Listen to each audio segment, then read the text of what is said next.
Okay, well I'm good to go anyway whenever you are. So we got and we're good on camera too, yeah. Oh, blimey, bleeding water. Just go with it. Go with it.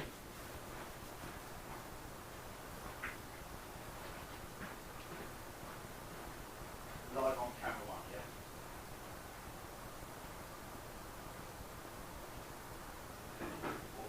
What actually? It's not. Take pictures. No, but every now and then I keep an eye on the pull top bit at the top, and because obviously if you're using it when you're drinking food, you know you need to be disinfecting the cap regularly, because you don't really want to look at the cap like I'm looking at the moment, and there's you know, because obviously if you're drinking from it all day, you're going to get stuff around it. In fact, that's made me want to go and clean it now. Oh, for God's sake.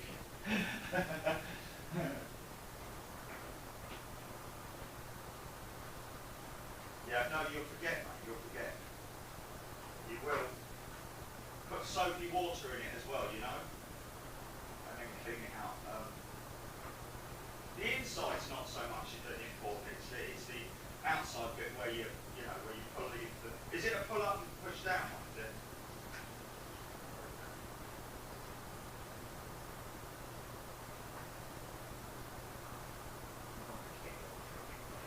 It's not like, you know, it's somebody else's. That's why I'd never drink from somebody else's bottle, man.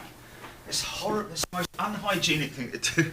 Do you want a drink, mate? Yeah, there you go, mate. I've just eaten an egg sandwich. Do you want a drink out of that? Egg sandwich, worst thing ever. Sorry? Well, the trouble is, you got camera one. I'd have to. Okay, let me mark the positions on the floor then, so that I can bring the camera in exactly at that point.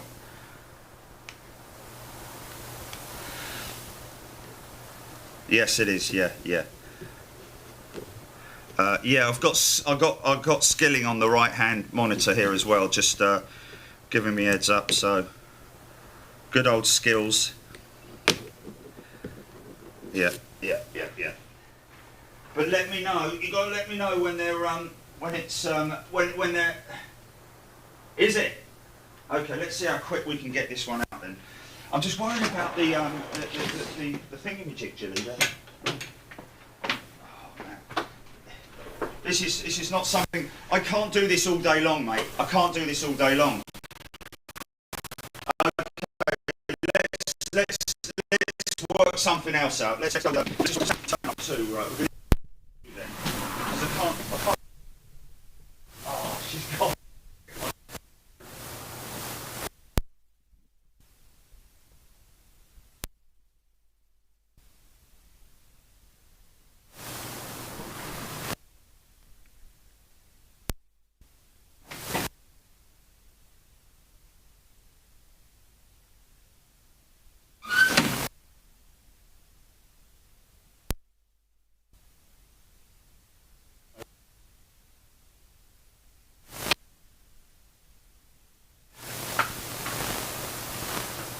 On which one? I'm going to lose that. Oh yeah, batteries dying, so I think we might have. Anyway.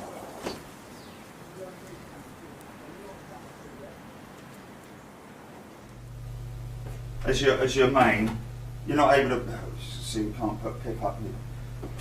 Okay, so right. Okay, and then we're just going to. All we're going to do is switch out. Right. Okay, we'll have to make it work. Yeah. Okay. American triple taxiing out, folks.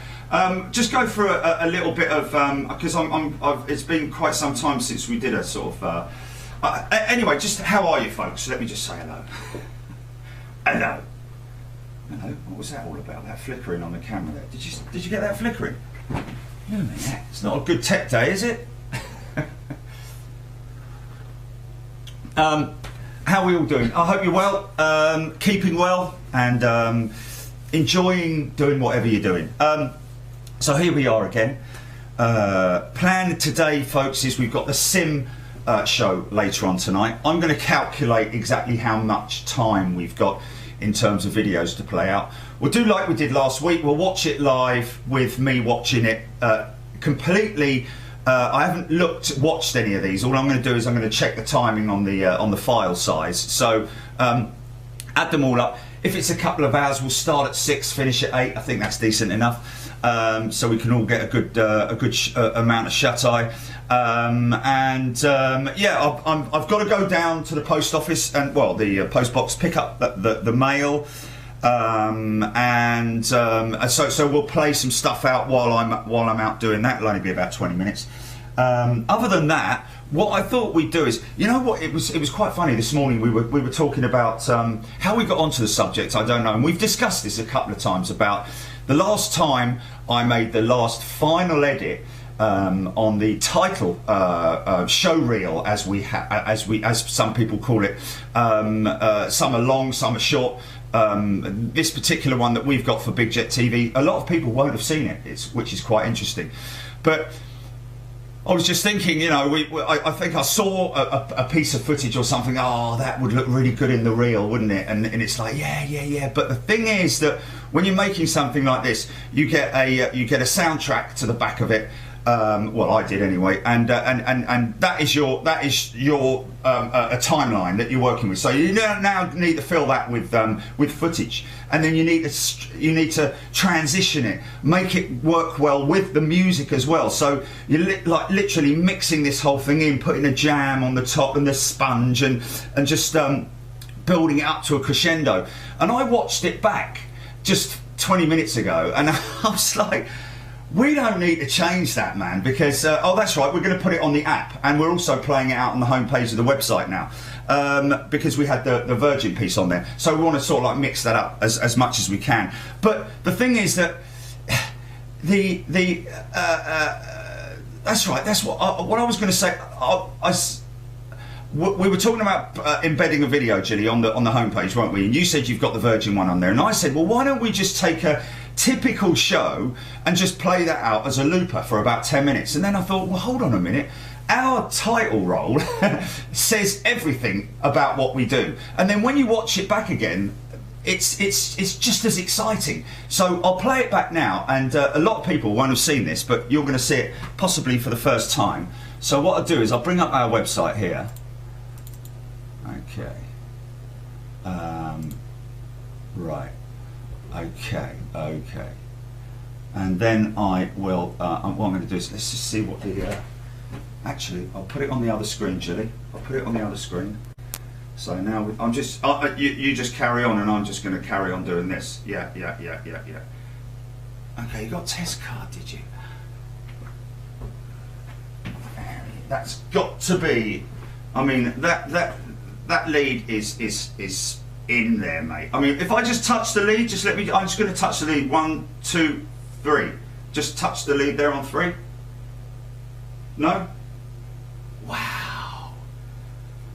Okay, from the other end of the lead. 1, 2, 3. Wow. I'm going to touch the camera. 1, 2, 3.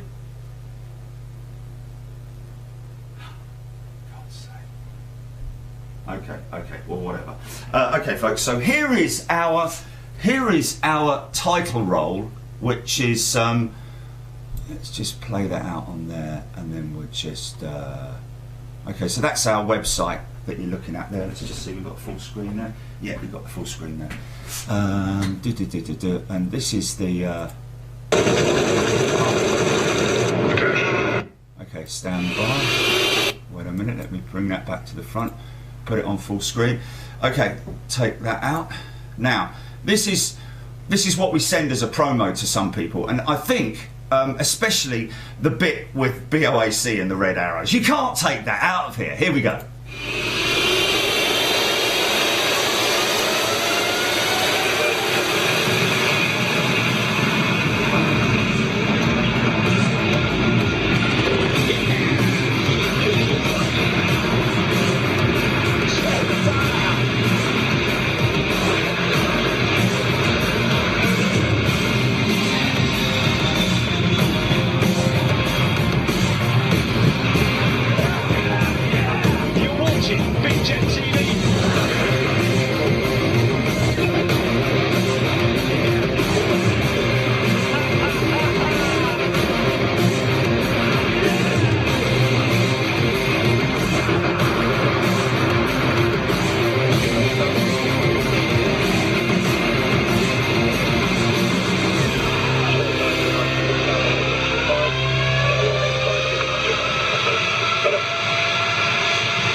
I mean, you know, really? Wow. That's just crazy, man. So I made a note. I made a note to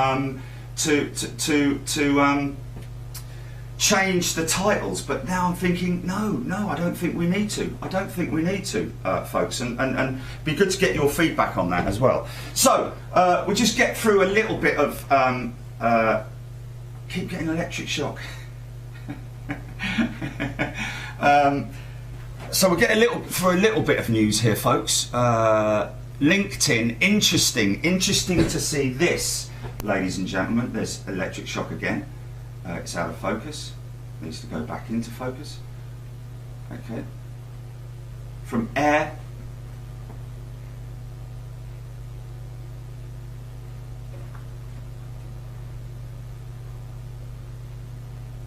That's interesting, mate. What I need to do is I need to get another. Do you know what? I'll tell you one thing. Here's an interesting thing, and this might be relevant to it. The extension lead that I'm using for camera 1 is about the lead on it is like about 100 foot long. It's massively long, or 70 foot long, or something like that. So there's a lot of coil in there. So there might be a bit of static building up in that lead. I don't know. But I think to troubleshoot it, we should get a fresh lead for the for camera 1. And this one, camera 2, I've got no idea, mate. I need to ground myself, don't I, every time I touch the bleeding camera. So interesting news here, folks. Air Canada, and we've talked about this as well, is that Air Canada, in fact, you know what, this doesn't work. I don't like this because just people looking at screens a bit boring, isn't it? So I'll just talk about it, okay? It's a shame we haven't got a third camera, isn't it?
How long has that been like that for, man? Oh, okay. No, because I pulled the mic out. Right, let me put the mic back in. Flipping heck, are we going to get going today or what?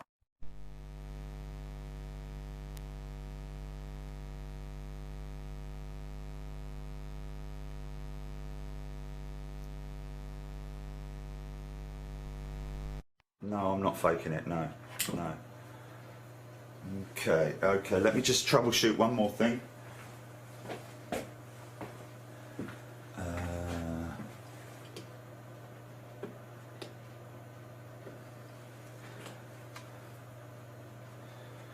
Okay, mic going in 3, 2, 1.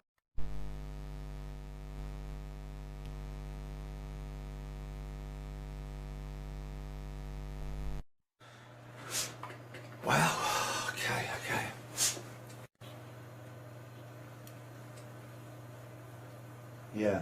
Yeah, okay. So interesting to see, folks. I don't know how much of you got that or how many of you didn't get it. Let me just have a quick look. If I come and say hello to you, folks, it does help, doesn't it? Okay.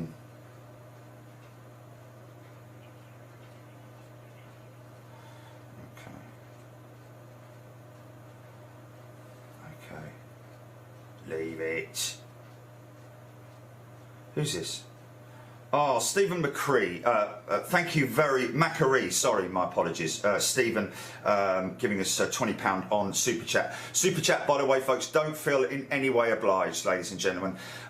It's difficult every time to say this every time this Super Chat comes through, but what we've decided to do, we've leave the Super Chat open, but any money that comes in every month we're gonna give it to a different charity. So we started it sort of like halfway through January, so we're running it up to the end of February. We'll gather up all the Super Chat money, and we'll make up the difference as well with a 30% that Google take, which is understandable. Okay, it's a fully justifiable 30%, and then we're going to give that to a charity, a different one every month, which is pretty cool. I really like that. So Stephen Macquarie, my apologies. Thank you very much indeed. Really appreciate that. Egbert21, Harrison, Steve Creed, Robert Colborne, Les Tankard, Phil Gray, Marianne Edwards.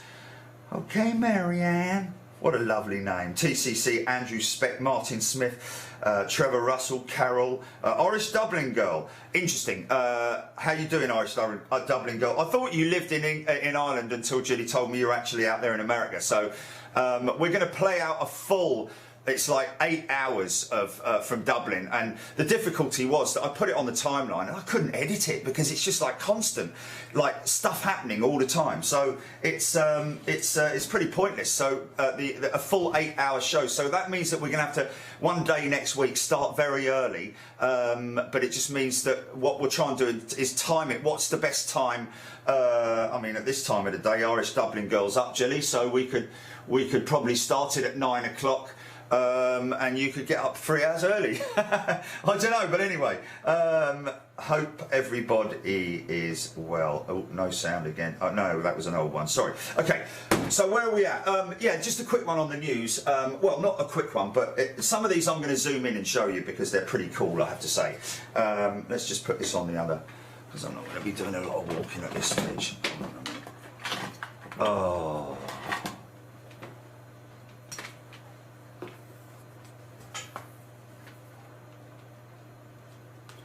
Lots of people also, models. It was that model. What was it, Julie? Let me just have a look here. 747 roller. Okay. So this is a model, is it? These pictures are a model. Wow. No way! Oh my goodness me. Okay, let's just put this in. Yeah. Okay, this is fantastic, folks. Let's just play. Let's just show this. Let me just. I'll just click on each one individually. So this is Laura, folks. Laura Burnett, who's written in a few times and sent us in some really interesting pictures and written some beautiful stuff about her father, all the training and all that kind of stuff that I've read about so much in Bomber Command books, as it happens, about training pilots from America, from England, from all over, training out there in Canada and America. I think it was a lot in Canada that they were training. Anyway, so she's built a model, ladies and gents. This is why we needed all the stickers. Apologies for the overlap. Here we see Big Jet TV's new 747, and it's a Dash 8 as well. Look at this. New 747 having been just rolled out in her new livery from the paint shop.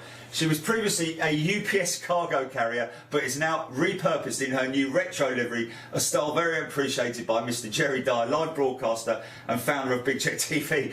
It is hoped that the Lady of the Sky's new registration will be a suitable acknowledgement to Jilly P, an amazing woman who keeps the channel up and working, bringing live pictures to 1,000, bringing live pictures to 1,000. No, bringing live pictures to thousands of aviation fans throughout the world. Mr. Dyer's comments were basically positive, and he added that there were no dirty flaps here, mate. I asked if he could only be sitting in the captain's seat. He said that he had much preferred that #1 officer Chachi would basically fly the plane, and he himself would handle the autopilot and be free to basically provide the usual commentary to his Big Jet TV fans. The cruise quarters have been upgraded with upgraded with particular attention to being given to First Officer Charch's cabin, including numerous scratching posts, comfy bedding, food and water dispenser and TV screen with live streaming from garden camp back in Staines so he can keep up to date with his friends at home. The front of the aircraft shows an image of Mr. Dyer in his trademark green bobble hat. I haven't seen this yet, by the way, folks. This is the only one I've seen so far. Let me zoom in on that so people can see it. Oh, no. Ow! Oh, this is annoying, man. I just got the thing again, Jilly, man. Yeah, man. Yeah. Oh, wait a second. Okay, can you see that now? You can see that now, yeah? Okay, there we go. That is so... She cut those out. Wow. Wow, that's some serious use of a blade. That is, man. Wow. Love the deep Jilly. Look at that. And yes, it has brought a smile to her. Oh, there. The front of the aircraft shows an image of Mr. Dyer in his trademark green bobble hat. It adorns the nose of the aircraft, much like the paintings of skimpily clad young ladies did in the Second World War. One might say it was a dire consequence. And yes, it absolutely has. How long did you take? It's taken no time to build that compared to me building this one. In fact, a lot of people saying that it's that you can actually build a real 747 faster than what I've built this one. But there are other things that we're concentrating on as well, obviously. The front of the aircraft, blah, blah, blah, blah, blah, blah. Hope this brought a smile to your faces, guys. It's been fun to build. I made the mistake of putting the wings on before painting. Wings on before, oh, there we go, you see, that's why, yes. So it's been more tricky to get right. The red line is not taped, but I painted the line. It was masked off, it took ages. Look at that for masking, man. Nicely done. Oh, this is a thank you from me for getting me through this lockdown so far, and at some point this Queen of the Skies will come down to Staines if you want her, that is. Thank you so much again, and I'm sorry about the numerous requests for stickers. That's quite all right, Laura, thank you very much indeed. Right, let's look at the next one. Oh wow, man, look at that. That is absolutely, look at that. Oh, is it all squeegee? Is it horrible? What's the screen like? Is that all right? Oh, that's great that it's on HD as well. Look at that, man. Look, I love all this. Look at this. The sensors, look at the sensors. Wow, how cool is that, man? And there, look at this. Love all that, even the hot water dispenser. Oh, look at the APU. It's got its little ledge for the rear lights, which I had to make for the Braniff, and a nice APU exhaust as well. That's pretty cool. Yeah, worldwide services. I love that, man. That is just so cool, man. Look at that. That is brilliant. You have done... I'm sorry with the test card, folks. I think it's me. It's my. Do you know what I think it is? My seat, yeah. I've got carpet below me, and I'm moving my feet around on the carpet. Oh, I've just really moved them around. Then it's going to be a massive shock. How can you ground yourself? How can you ground yourself? Other than taking your shoes and socks off and... Nice. That does look good, doesn't it, eh? That does look good, man. Nice. Those big Gen X engines. Oh, that's a great shot, man. Did it happen again, Julie? Okay, sorry, man, sorry. Let's see here.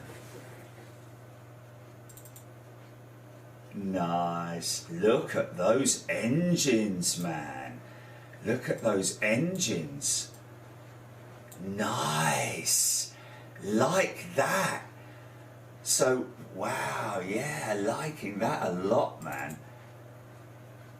Those engines, the internals of the engines, the fan casings as well, and the fans, that's all very, very detailed. I like that, man. Leading edge is nice. Yeah, it's absolutely beautiful. It's a freighter as well, isn't it? It's a pure freighter, a UPS, from a UPS, yeah, a Dash 8. Isn't she a bit? Thank you, Laura, so much for that. That's definitely going to go into the We've got to do some kind of a model page, haven't we? Because a lot of people are working on their models and stuff, aren't they? Ow! This is ridiculous, man. Don't forget, it might be annoying for you, Jilly, but it's annoying for me every time I touch the bleeding thing. It's 40,000 volts through me flipping finger. Flipping heck. All you got to do is go, oh, look, it's a test screen, you know. That test screen is me getting shocked, okay? Anyway, blimey, we started on this ages ago and went on to... Oh, yeah, of course, of Laura. Thank you very much, Laura. I'm going to keep that one and keep all those images. We are going to do some kind of a model page somewhere where people can send in their pictures of not just their models, their die-cast collection, their aviation corner in their houses. I think that would be a very easy one to monitor, because it's got to be relevant. You don't send in a picture of your cat or anything else. But okay, so here we go, folks. Air Canada, and of course, those who aren't interested in the news and all that, and just want to see planes and all that, then maybe want to grab a coffee, because this is stuff. Some of the stuff. A lot of our viewers appreciate the news that, you know, because I will go through LinkedIn in the evening after everything's stopped. I basically lie in the bath and go right through LinkedIn, save, and post and comment and all that sort of stuff on these things, which is very interesting indeed. So the great thing is that I've got a very clean LinkedIn feed. It's not full of gunk, you know, because what you've got to do with something like this is make sure that this is all aviation related industry and people that I'm working with here. So it basically means that the photography or the videography or the news item or whatever it might be is completely relevant, and it is aviation. So here's the first one that we've obviously got Air Cargo News here reporting on Air Canada taking aim at 767 freighters. They are going to convert 7 of their Boeing 767 Smokey Joes, folks. So there's the first sort of like major airline that's now thought, wow, we've got some revenue opportunities here. Let's rather than scrap our 767s or lease them on to someone else, let's utilise them. Spend X amount of money. Plane. Oh, I just missed the plane. I just missed the plane. No one said anything. No one said. Oh, I'm sorry, folks. I'm sorry. Yeah, but if you see me still yapping on, Jilly, and it's turning, just shout 767 coming out. Oh, all right.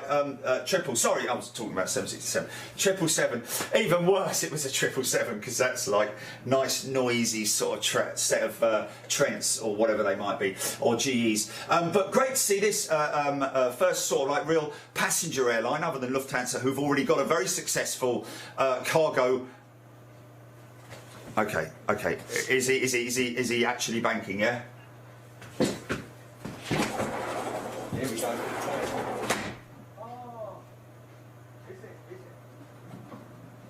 Okay, let's wind this around that way, put that there. Oh, my nut's there, there. Oh. Audio good? Audio good, GP?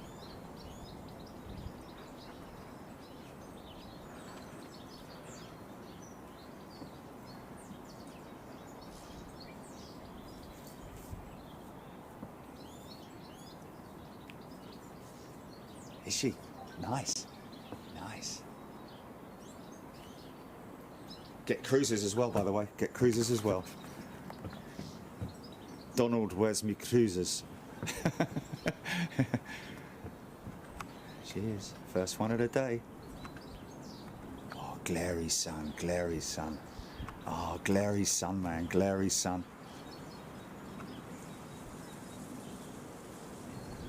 I need the big hat.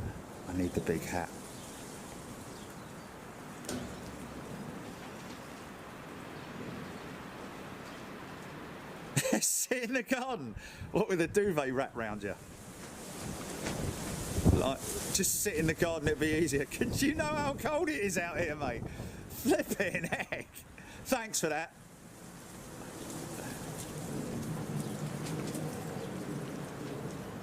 What's it called, spray? Right. Oh, are you serious? Oh, that is brilliant. Well, I don't have to spray. I don't have to spray it all over my body, do I? It's not like Lynx. Got the static guard effect. I've got the static guard effect. Girls love the static guard effect. Not Lynx Africa, is it? Okay, go camera one. Still under my arms.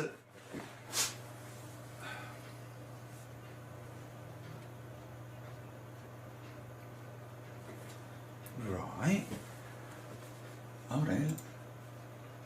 Wait a second. Let me just see if I can bring it up here. Hold on a second. Right. I'm going to do this. I'm going to do that. I'm going to get onto Plane Finder. Hello to Plane Finder, by the way. If you're in the house, I know they've been watching. Let me just have a look here. You got 3:30 south of Croydon, did you say? Oh, there she is. Okay, so yeah, but she's going to circle that. She's going to. Hold on a minute. Let me just get my bearings here. So she's south of. She'll be south of me, tracking that way, won't she? No, tracking that way, and coming around. So she'll be to the south of me. So maybe.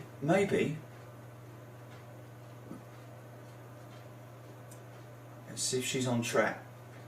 So the other one that's that Dreamliner there, that's just gone over Chertsey, which is literally not very far at all, but this one's going a lot further south, this 330.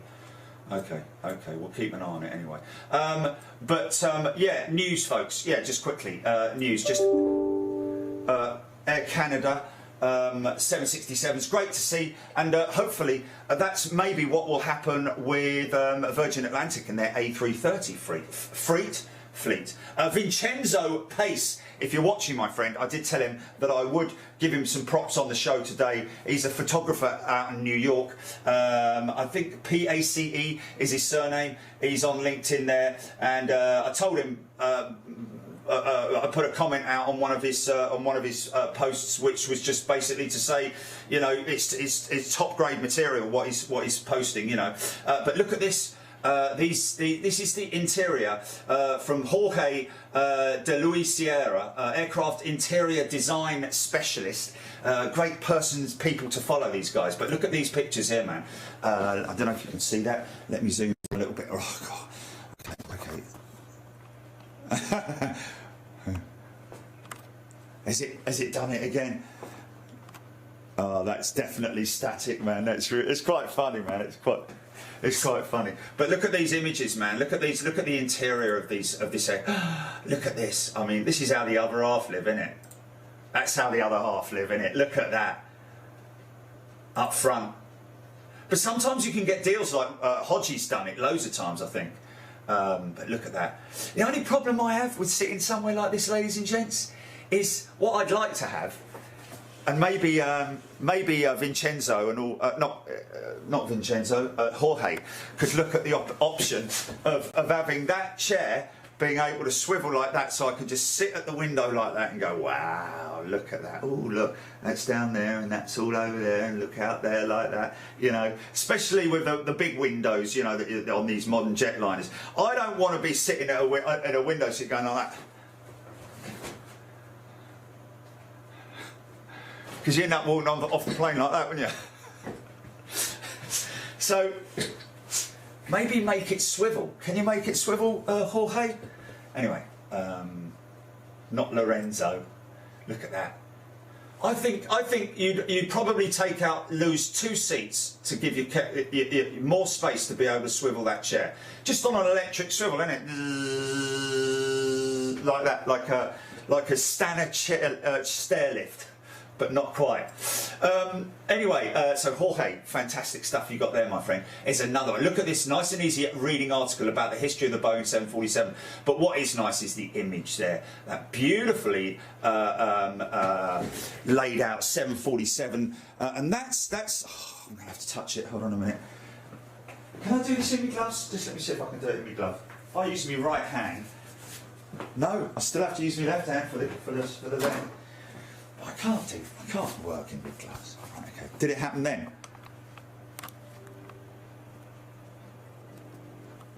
It is me. It is me. So that, folks, is the interior of a 747. Now, if you remember, these stairs were replaced from the 747 300 to the 400. Between the 300 had these staircase and the 400 started using these the elongated staircase. But as you can see here, this is most definitely a private 747, a BBJ, a Boeing business jet, as they. Oh, it just happened through me glove, Julie. It just happened through me glove. This is ridiculous. You threw me glove. I felt it.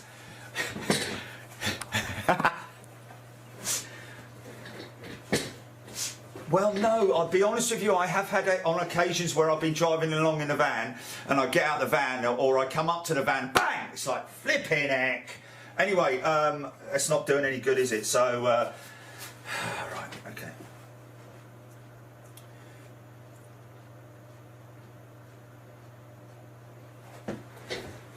American Airlines 777 at 8,000 feet.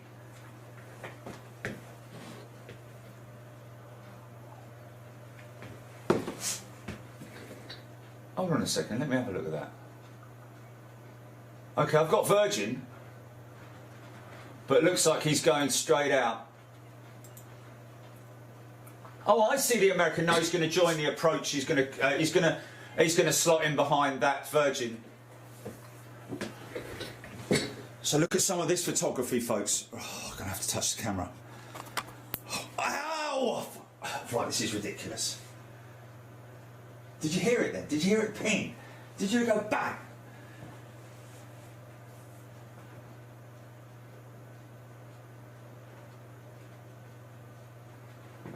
Shall I try?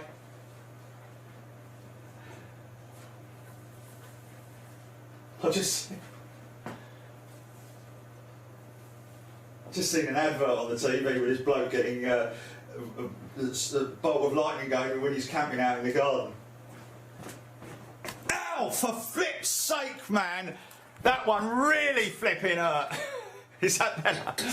Has my hair gone up? Sorry. Oh, this is ridiculous, man. This is ridiculous. Look at that for a picture, folks. And this is from Elise Adkins, and she's an assistant chief pilot at UPS. This is ridiculous, Jill. It's just happened on my chair. It's just happened on my chair. Anyway, we'll get on with it. What a week. I would like to thank my UPS family for the commitment to our customers over the past few days. It's been a week full of challenges, and I couldn't be more proud of the team. There you go, UPS. And looks like to me, can people tell what aircraft that is? And this is something in terms of a. Let's just see if people can get that. What aircraft is that, folks? You can see the jack. Going to go up in a ball of flames in a minute.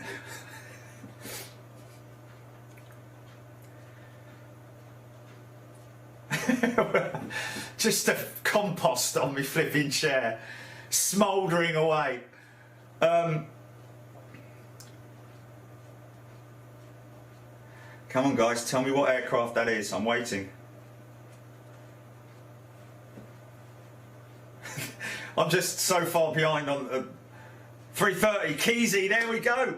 And how did you tell? Yes, Sam Beck, absolutely, it was. Dane Grayson saying 767, no. Dane Kelvin saying 777, no. Harrison's Fensom, A300. UPS Rick Van Noort, A300. Okay, interesting. RSW girl, I think that could be right. I think it, because I don't think UPS do they have 330s? I think he's right in saying that it's an A300, Harrison saying, and Rick Van Noort, because I'm pretty sure, because you can see from the horizontal stabilizer mechanism that's obviously shrouded with this whatever this is here, this covering. but I think that is an A300, and you can just about see the tail jack, which stops the tail literally from doing that. Try holding a screwdriver by the blade and tapping it on a metal surface, then you get up. Let's turn it. Try holding a screwdriver by the blade and tapping it on. That's still going to give me a shock, though, isn't it?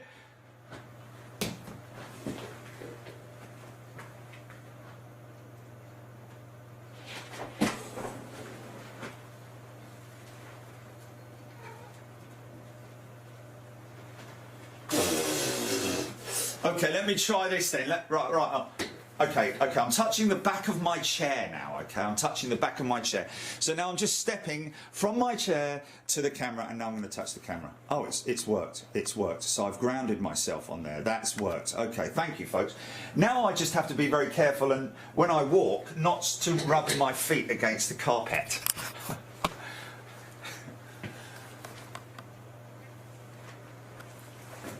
Okay, and taking me hat off hasn't done any good at all, has it? So anyway, here's another one. Wow, ladies and gents, who loves their clouds? I'm a member of the Cloud Appreciation Society, and not a lot of people know that. But look at this for an image, folks. Now this, guess where this is? Oh, grounded, over. Guess where that is, ladies and gentlemen? I'm going to see what people think, whether they think that's where it actually is, because I had to double look at it when I found out. Huh?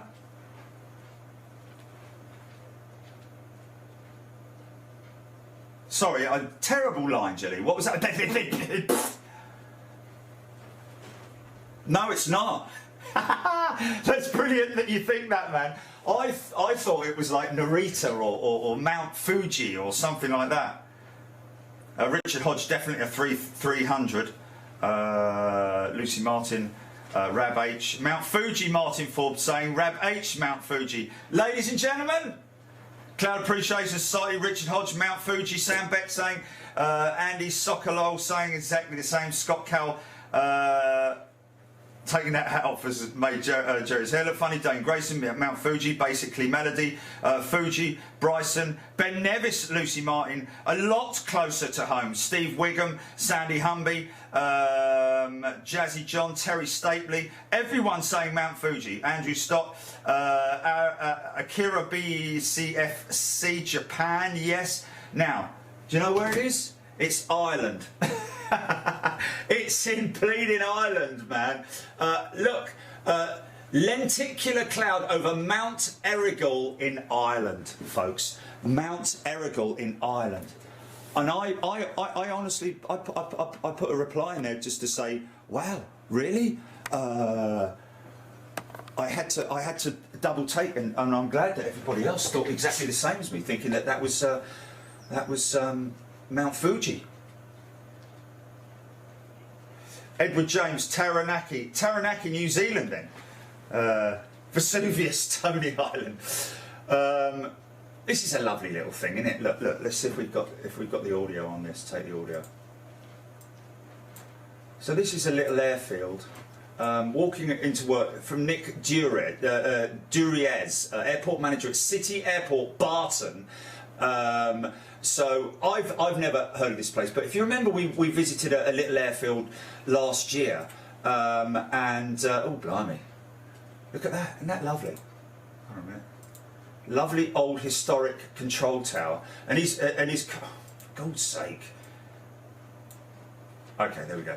So his post was saying how wonderful it is, a great place to come to work before all the hustle and bustle, because these are light aircraft that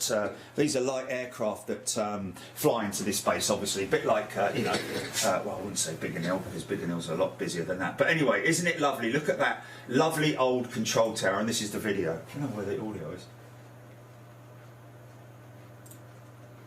Why isn't it playing out the audio? Lovely old airfield, folks.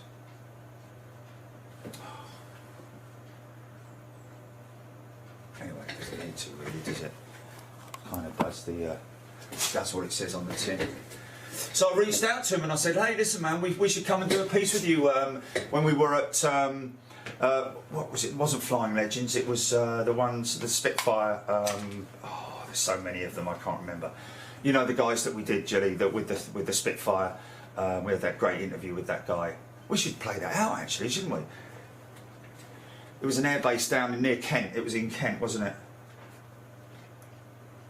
Dane Grayson, Barton is behind my house. There you go. What's the chances?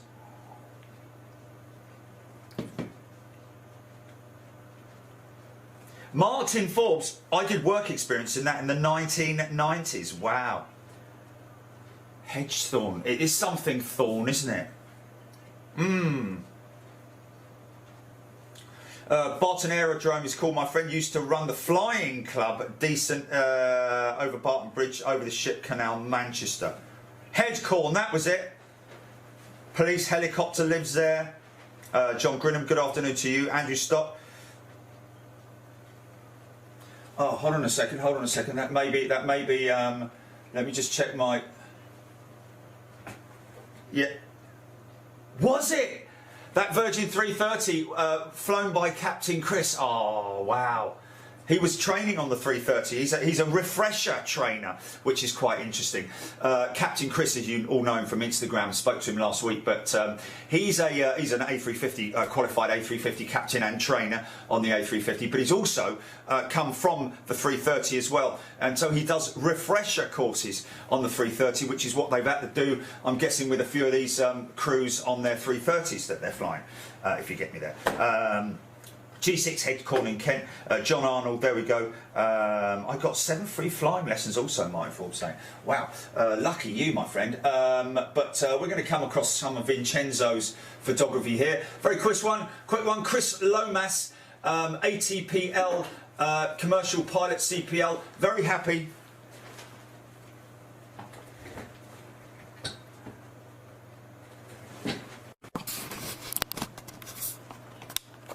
Very happy.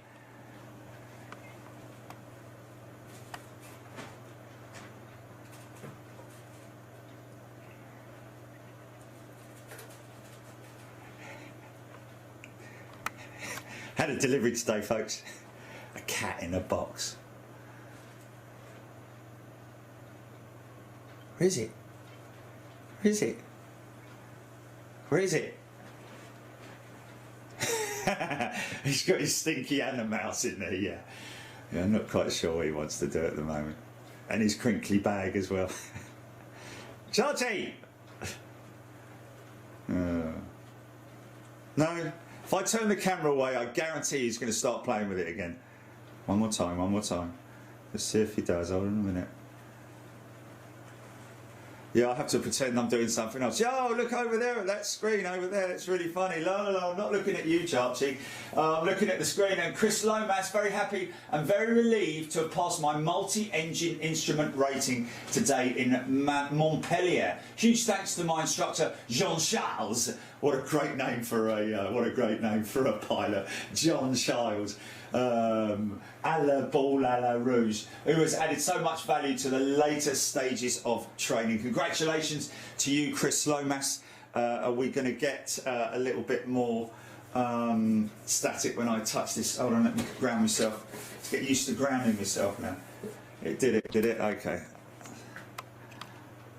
Okay, so well done to Chris Lomas. Congratulations, mate. It did it then, even though I grounded myself, yeah? This is ridiculous. Did you say that you've got some spray? Obviously you only apply it to your hands, don't you? You don't have to apply it to your whole body. Spray it all over me, flipping like after a shower. Anyway, there we go. So Chris Lomas, well done, my friend. Wow. So that means that he'll be moving up to with multi-engine. That means obviously he can fly 737s, A320s and all that sort of stuff. Jorge again with some beautiful interior. I mean, look, imagine sitting in seats that comfy, man. With that headrest. Look at that headrest. Isn't that a beautiful headrest? Oh, here comes a picture and a half. Now, this is someone who I've followed from day one, literally, on my LinkedIn page. He's a great, he's a aviation history media resources manager. In other words, if you want anything written, you know, editorially about a specific product or item, but he loves his retro stuff. And look at that picture there, folks. I know we've got to go to Jet Photos, but unfortunately, I can't zoom, can I? I can't zoom. So I'll show you it now. Look at that DC-8 there. Oh, here we go. Here we go. Hold on, let me. I've done it. I've done it. Oh, I don't know. Look at that for a retro jet, ladies and gentlemen. Feast your eyes on that. Look at the arrow at the front. That is proper retro. Caribbean, I think it is. A DC-8 54, I think. But look, this is quite interesting. These JTs here, I think they're JT, Pratt & Whitney JTs. Look at the exposed section on the engine. I think that was because they got very, very hot, these engines, inside the combustion area. And this is... I think this is hush kitted, this aircraft. It's got hush kits. But look at just how retro it is, okay? Just look how retro that is. Isn't it beautiful? So Trans-Caribbean Airways TCA DC-8 50 in the final flying island colour scheme is captured at JFK in this very rare post-American Airlines merger photograph. Oh, they merged with American Airlines. TCA was officially merged into American the very month this image was captured, in March 1971. The DC-8s were almost immediately withdrawn and stored in Texas for sale, as they were completely incompatible with American Airlines fleet. Ah, this is the only photo he's ever seen of TCA. Wow, and a great one for that. And I actually put a comment in there which said I put another reply in there somewhere, just about the fact that my old man flew these beautiful jets. Anyway, here's a good one. Ross Barker, Airfield Control Manager at MAG. But look at that. Now, just one quick thing, folks. Does this look cold or what? Hold on a minute. Does this look cold? Ow!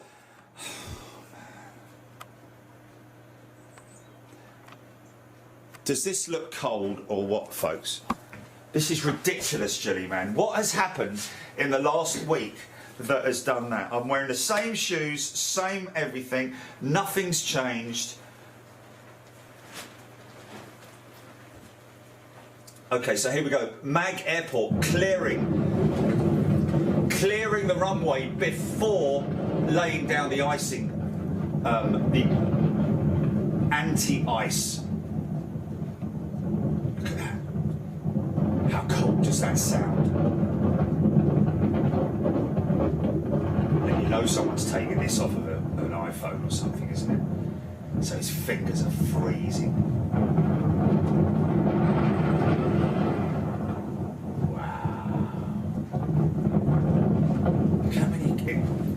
Vehicles, they're clearing the snow off the runway, so they're all doing it in different increments, I'm guessing. The one right at the back is right at the edge probably.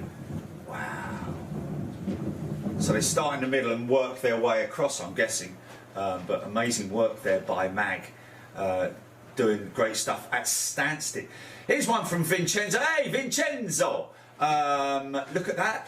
Look at that, ladies and gents. Have we seen this one yet? I don't think we have. Oh, this is ridiculous.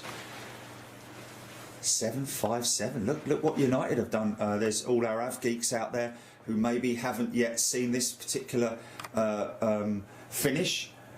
Beautiful winter light highlights this stunning United Airlines Boeing 757 in the California's Her Art Here special livery. Is that a typo? Or is that Her Art Here? California. Her Art Here. Am I missing something there? But you've got San Francisco on the back end, the bridge, and then some palm trees at the front, and a very nice flick over the which appears to be supposed to be water, I'm guessing, over the flight deck. But great picture there from Vincenzo, or Vince. Oh, here's a good one. Here's a good one. Check this out, folks. This was filmed by one of the fellas.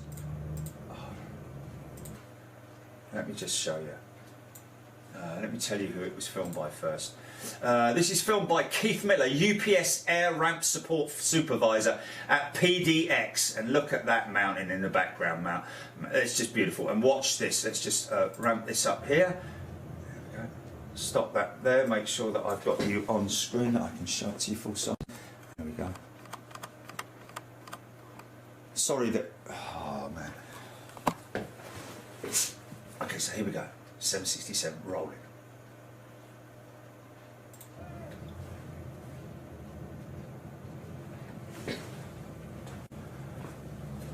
Such a shame I haven't got a monitor on. Look at this. 767 what, folks? Look at the winglets.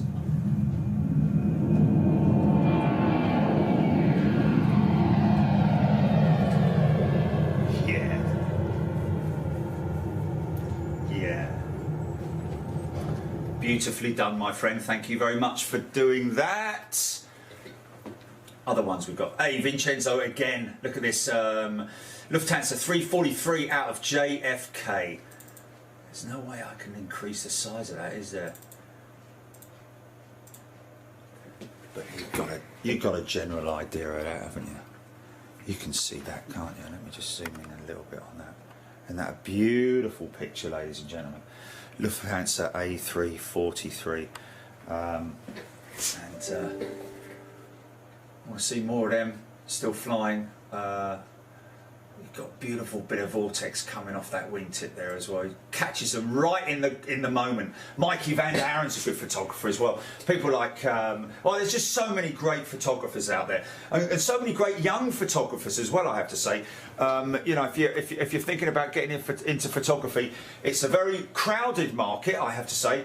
But hey, if you've got the skills, I mean, if I was making a magazine, for example, an aviation magazine, now there's an idea, which I wouldn't. I would cram it full of photography like that, so that it would be like almost like my old magazines that I did with Dirt magazine, which was more like a thicker paper, a thicker GSM. To give it more of a sort of like real quality feel about it. Costs more money to make, but hey, it is what it is. And he's the kind of guy, these are the kind of guys that I would have as chief photographers, you know, or contributors, should I say.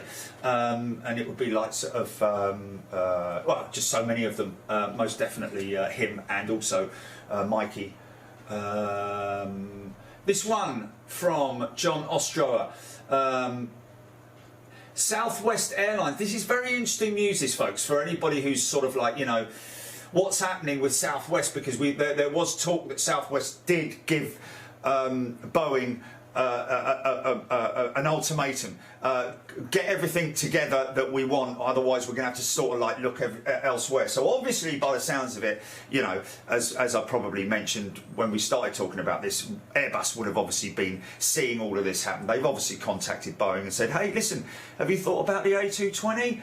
Great little aircraft, very, very competitive, highly fuel efficient, great, the efficiency is what it's all about. And Airbus are talking with them. So Southwest Airlines is in talks for at least 300 new 150-seat jets for its fleet. And saying that it could transform its 5-decade-old business model and the commercial aircraft industry with it. So Southwest hits roadblock with Boeing and GE CFM 56, the uprated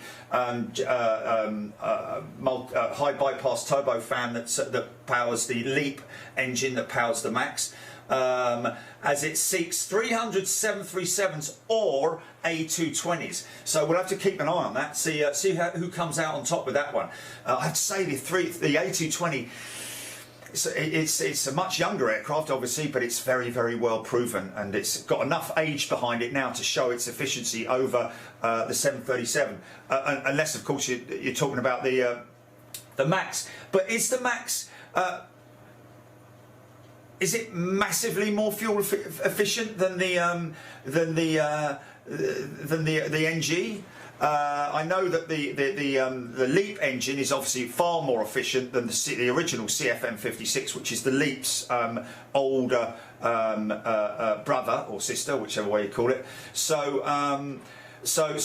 but the aerodynamics of the aircraft hasn't changed at all, really. They've just bunged those engines on there, and that's why it's got that sort of like nose up pitch attitude, which has to be managed all the way through. The trim needs to be managed all the way through flight.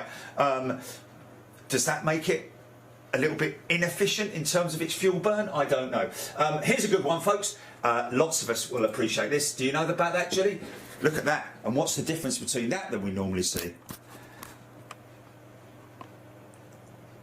And this is not Photoshop, by the way, ladies and gentlemen.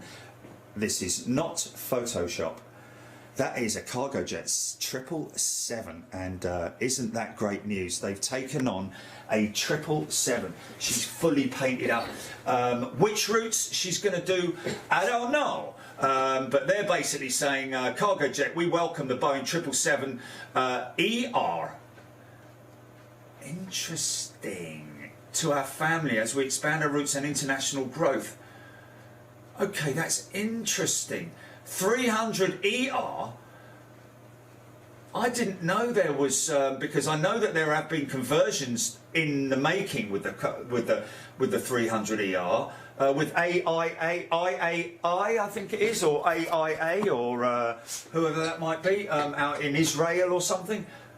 But cargo jet with a 777 ER. Now I can't see any freight door on that. So has that been converted, or is that? No, I don't know if that's interesting. We'll have to look more into that. Have we got a reg on it? No, got no reg on it, unfortunately, because it's out of shot. Yeah, an ER. That is that a 200 ER or is that a 300 ER? It must be a, because it says 777 ER, but that looks like a 300. It's 1, 2, 3, 4, 5 doors. It is a 5. It's a 300. Well, anyone got any information on that? Be good to get some info on that. Virgin Atlantic introduces ultimate date and flight changes. Basically, these guys at Virgin are giving passengers like us a much. It's a 300. Giving us a much.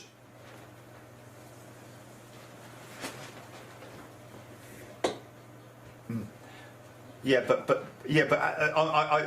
I'm looking at the conversion of it, Julie. Is the that's what I want to know. It doesn't appear to have a cargo door on it, and so unless they're doing just PPE boxes, just loading them into the cabin, strip the cabin out, and use it as a very lightweight freighter, that might be the case at the moment before they can afford to have it converted. I don't know, or not afford to find a slot for it to be able to be converted, because.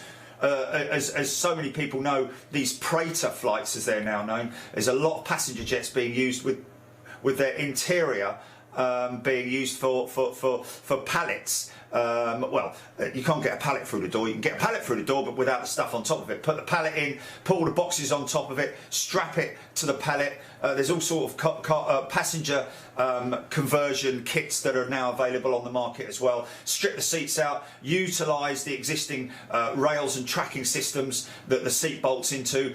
Put a pallet that bolts straight into that, and then strap your boxes in over the top of that. It's quite a lengthy process and a long-winded process, but these guys have really got it down now, so that's why they can unload a 300 like that in probably less than an hour, I would have thought. But anyway. Virgin Atlantic, great to see that they're giving people the opportunity to cancel and change the name and multiple times on their tickets. Virgin Atlantic has introduced unlimited date and flight changes for new bookings as part of changes to its terms, offering more flexibility. Aimed at helping customers make future travel plans, changes also include an extension of the rebooking horizon for all customers to April the 30th, 2023, ladies and gentlemen.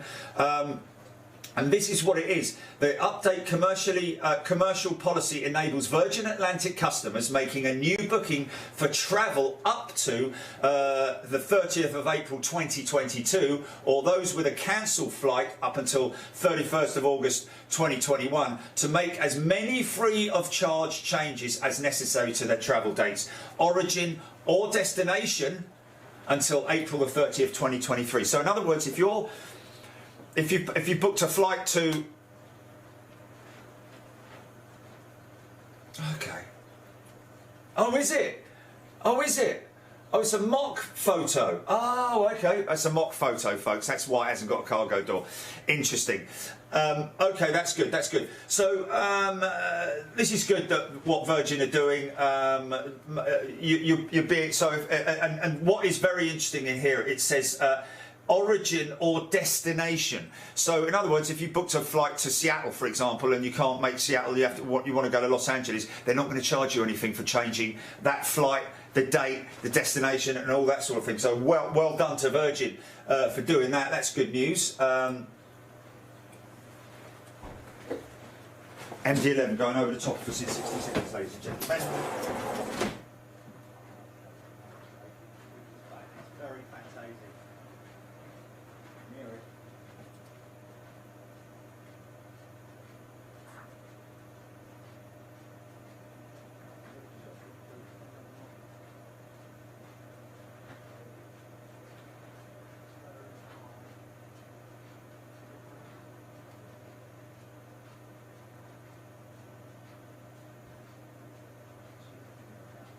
Nearer now.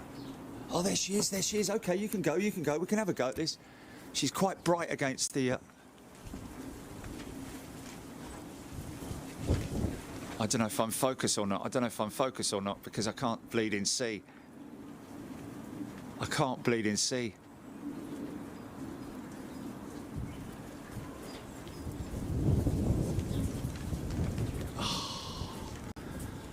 Oh, it's because of the hazy...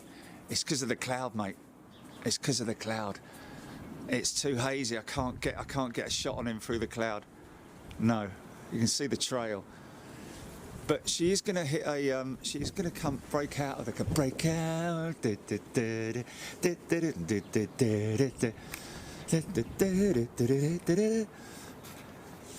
Don't stop to what you make it that. Okay, it's gonna break out. Sorry, it's gonna break out. Okay, it's gonna come out. Okay. Oh, blimey, that might be even harder. It's quite dark, isn't it? Let's take this HDR. That's yeah. There she is.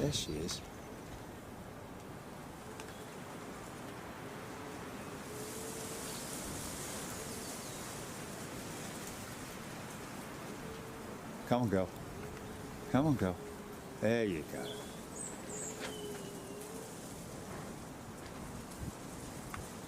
Oh, look at that third engine spewing out all that hot air, man. And that's hot air, folks. It's just not. It's not chemicals. It's just hot air, just like your car exhaust. That's all it is.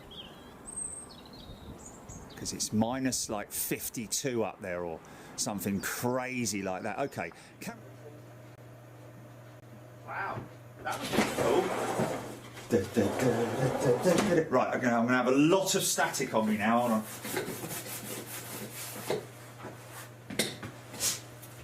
Okay, this was a good little read from someone who I've just recently started following, Omar Raad.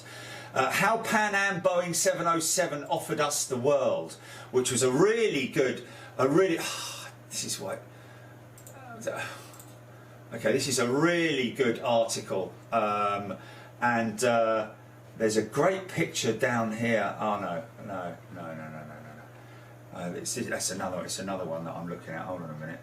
great picture. Love the 707. But interesting, folks, the 707 looks like a massive aircraft. I mean, it was like the same size as the DC-8. When I went up to it as a kid, like 10 years old, it's like, wow, look at this massive, great big thing. But then you put that next to a jumbo jet.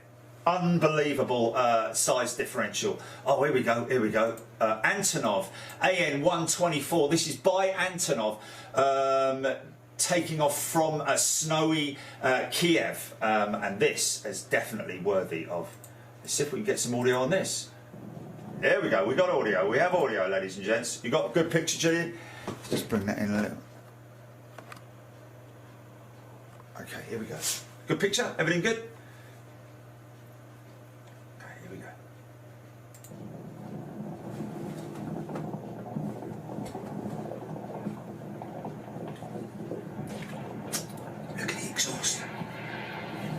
Full power, man. Watch this, Chili. You thought the... Watch. Watch him.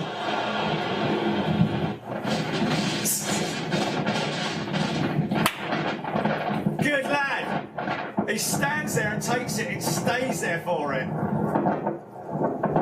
I mean, what a legend. What a legend. Antonov. Oh man, I mean the one that we did at the South Bank, remember the one at the South Bank when we had the jumbo go out and it sprayed us with water, but that was nothing compared to this, man. Nothing compares to... Okay. Well, we just have to go with it. Okay, I'm going to play it one more time because I think people... Now watch, he's under full power, and so obviously the runway, it probably... This thing is capable of taking off from dirt strips and stuff like that, so they probably won't have completely treated the runway, but because it's looks like a Kiev. I mean, I don't know how busy that is in terms of an airfield, but look at the amount of snow that's already on the runway that he's blasting as he comes past. But all this stuff is that hits this guy is ice, ladies and gentlemen.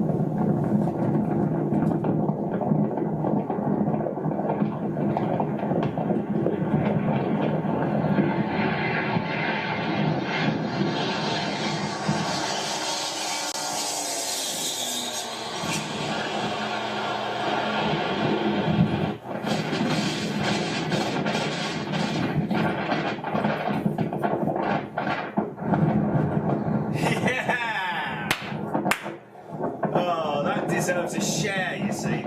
That's the sort of thing you share. That deserves a share all day long, ladies and gents. It's definitely got to be shared, isn't it? I did celebrate it and I did comment on it. 16,718 views. That's a good one for them, for Antonov. Another one from Shay Oakley TWA.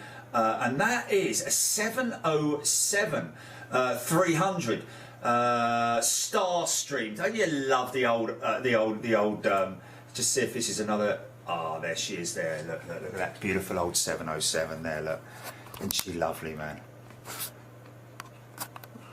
I mean, we're talking retro T-Duck Trans World Airlines right there. Beautiful, man. Look at those lovely old JTs on her. See this Lufthansa 707, look how long it is. That must be like a super stretch 707, I'm not sure, but pretty damn cool. Shay Oakley once again putting up some quality retro stuff. British Airways, an important milestone. This is an interesting one. Because I've been following and actually keeping an eye on the whole biofuel technology market. We've seen the Green Liner, which isn't really about the biofuels. It's more about the biodiversity of using products that can be disposed of and recycled and stuff like that. But this is interesting that British Airways working with sustainable jet fuel company LanzaJet. So they're looking to have the development of use of sustainable aviation fuel is a priority for British Airways and forms part of our commitment to achieve net zero carbon emissions by 2050 through a series of short, medium and long-term initiatives. It's also our second SAF partnership, as we are currently working with Velocis to build a sustainable aviation fuel plant in the UK, which could provide sustainable aviation fuel from 2025. So not far off. Great news to hear that. Look at that. This guy here, spotter race. Look at that for a picture, folks. Isn't that beautiful, man? I mean, that's the kind of stuff I love to film. But to see it up close like that, American 777 with the vortex coming out. Okay, Steve, Photoshop, fair enough, but Airplane Media have posted that one, and the photo is at Spotter Ace. And he is an ace. That's the sort of thing I love to see. You know, you could fill a monthly magazine full of stuff like that, or some kind of zine or something, e-zine or something with stuff like that. But you know, with the ferocity of social media these days, it's very difficult to keep up in terms of, like, you know, a picture that you put in a print media. By the time it comes out of print media, people have already seen it multiple times around the world. Mrs. Funk. Welcome to Economy, Mrs. Funk. Is that fast as Funk's is Mrs.? Easy for you to say. Is that a 707 or a 720? Eastern flew some 720s. I don't remember if TWA did. Yeah, the 720, I think you'll find, folks. The difference between the 720... Yeah, is it the 707? Hold on a minute. I think he's right. No, the 720... It was something to do with the HF aerial on the tail. I'm trying to remember what the difference between the 720. I think the 720 was a shorter variant, much shorter, stubbier variant, which did these sort of like internal routes in the United States of America, I think. Anyway, I might be wrong there. Beautiful picture there. Etihad Airways has become the first airline in the world to have all its operating pilots and cabin crew vaccinated. Very interesting. So that's great news from Etihad. These airlines are obviously very competitive in making sure that people know exactly how they are presenting themselves up to date with people who are going to be travelling on their aeroplanes. Gulf Air, look at this. Say hello to November Bravo, the first aircraft in our Airbus family to sport our vintage livery, and the second A321neo long range to join the fleet. Our newest aircraft will be flying to Frankfurt, Paris, Riyadh, Cairo and Dubai. So we're not going to see it here, not at the moment. I thought, folks, at least it'd be great if they did a little tour of it, wouldn't it? You know, just brought it into Heathrow a couple of times. Of course, we've seen that on the 787 Dreamliner with Gulf Air, which is a great livery. It's a great old retro livery, and one that I remember when I used to go to Heathrow and see that on the TriStars and stuff like that from the Queen's building. Oh, bless you, blimey, O'Reilly and all that malarkey. Okay, interesting one here, folks. You know, a flight crew from the 99s. I think this is a girl's site, a female site, basically talking about females in aviation. I think the flight crew from McConnell Air Base tied back their hair, laced up their boots, and made history as the first all-female flight on the KC-46A Pegasus, January 22nd, 21. A total of 14 female airmen flew to the United States Air Force Academy to support an initiative to increase the number of women and minorities who join rated career fields. You know, I did put a comment up here, and I said, and you know, some people will agree with me, but I've just put here perfectly. Someone's written somewhere about yeah, here we go. The 99 saying, won't it be refreshing when this is no longer a big deal?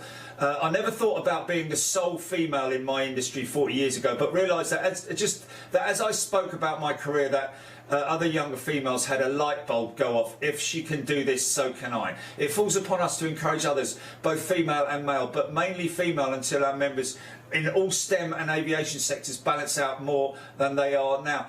But I'm going to be honest with you, man. If I see a female working on a car, if I see a female working as a pilot, if I see a female operating a tank, I don't think anything of it anymore. They're just as skilled as we are. It's all down to, and as I've put here, perfectly put to you, it shouldn't be a big deal now. We're all equal in capability. It's more about education, support and encouragement at a young age. It really should not be a big deal anymore. When I'm live, if there's a female pilot commanding a jet, I treat it as I do any other pilot. We're all equal. I mean, if it's a female pilot who's bringing her in, to me it is a great thing to see that, but it's no big deal because their skill set and quality of capability is exactly the same as anybody. That was quite a good shot. The Super Bowl with during the this is the first of its kind trifecta flying, featured a B-1B Lancer, and I flipping heck. This is ridiculous, man. This is ridiculous. It's not fair, man. I'm just getting up. So B-1B Lancer. Now that's what we saw when Mikey was flying out. RAF Mike that was taxiing out when we went on his flight with him on his flight sim last week. We've got the B-52 Stratofortress, and of course the B-2 right there, which we've seen before here in the UK, as well as this. I guess we probably have seen this here somewhere at some time. That B-2 Spirit. Someone's going to say, yeah, we've had them over here. Yeah, we have. Yeah.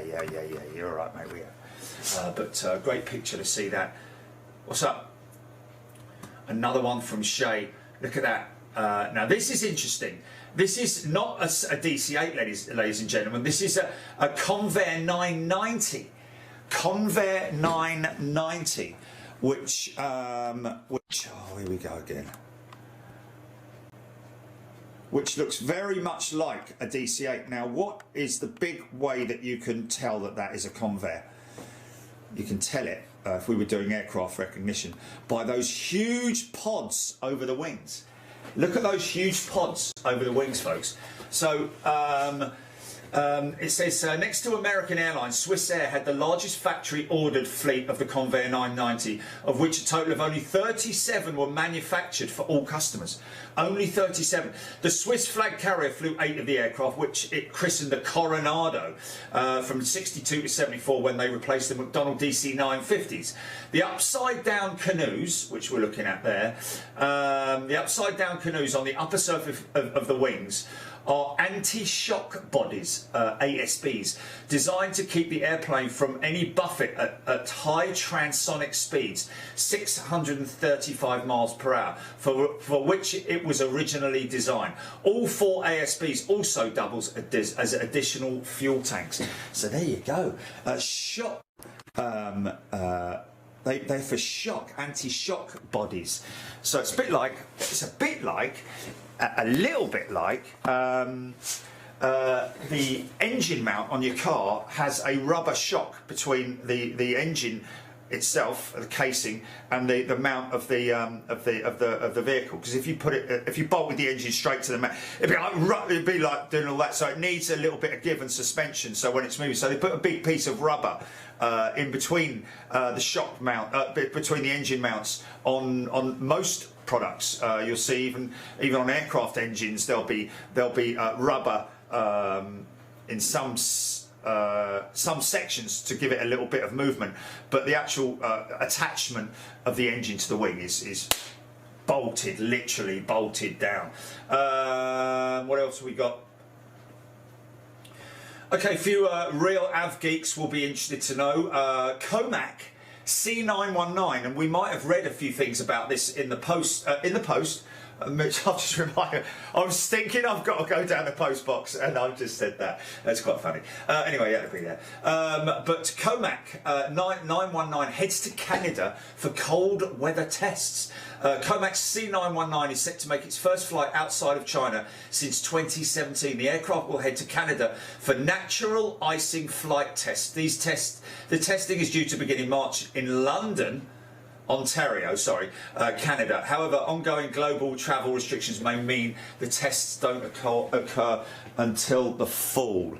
And I'll just quickly give you a very, very A320 look about it. Not sure whether they're running their own engines or whether they're running the CFMs or perhaps the Pratt & Whitneys, I don't know, or whether they're running a Chinese, all Chinese built aircraft there. So it's got very, very, very much like, looks like an A320 from all angles really, especially from that angle, especially how tall it is off the ground. But this is an interesting one.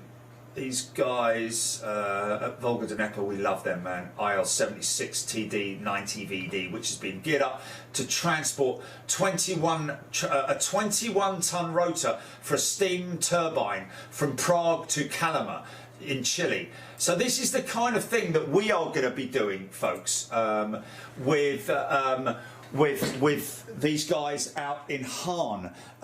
Once we've got restrictions lifted, we're going to be going out and filming stuff like this, which we've already done, don't get me wrong, but most of the stuff that we've done with these guys, and it is Volga Dnepr, has been marginal stuff, like, you know, maybe just a container that's being lifted in, you know, something like this. Much more interesting. You've got to build tracks for it, you've got to use multiple cranes, all that sort of stuff, very heavy equipment, getting it loaded correctly, you know, all that kind of stuff is very educational, very interesting for you, the viewers, and definitely for me as well. So I love to see stuff like that. So we've already got it set up, we're ready to do some stuff in Hahn, folks, and you know what Hahn's like. So you might worry about, like, oh, we're going to have enough to film when we go back out there. We are. We always get out there and put some great stuff on for our guys. And I can't wait to get out there, folks, even though it might be another month.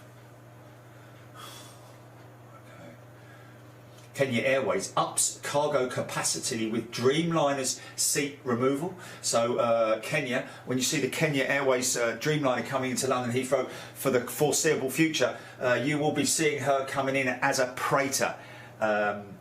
Remember that word, just put freighter with a P at the front of it. GSS, these guys, we're going to be doing stuff with these guys at Global Service Solutions. One of their directors, one of their senior operating officers, we're all lined up and geared up to do some stuff with them. On this day 2010, and this was unfortunately 4 days ago, Boeing 747-8F made its test flight. It has gone on to receive more than twice as many orders as its passenger carrying counterpart since it came out.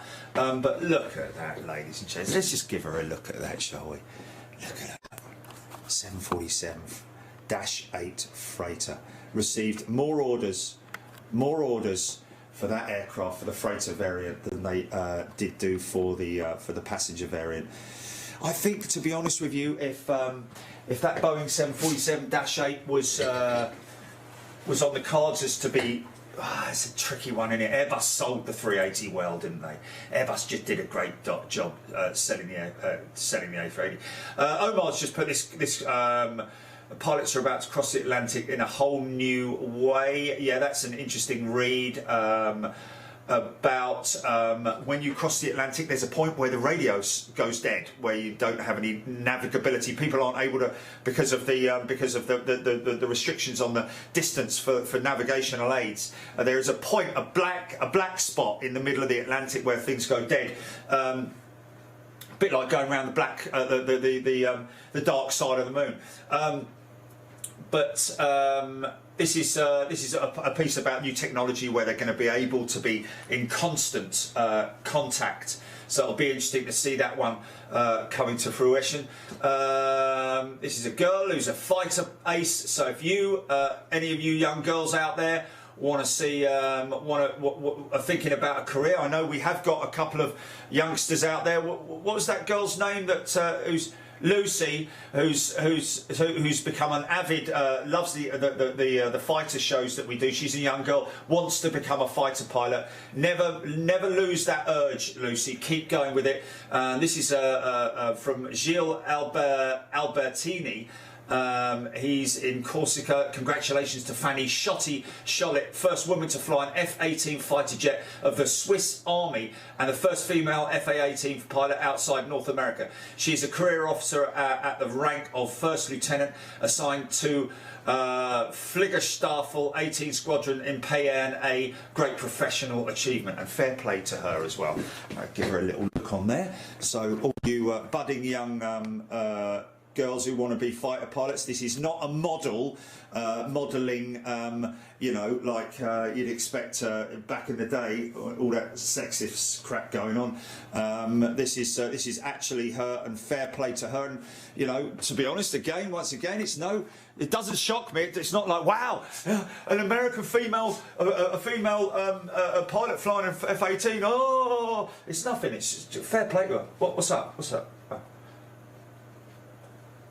Airborne colours, Aegean, and a lot of you guys out there will again, like the Hodges amongst us who love to write the details down. Aegean SXDVU 320 waiting departure from EMA after a repaint into white. For several years this aircraft was a flying billboard advertising the Acropolis Museum. We saw that at Zurich, didn't we? Pushing back.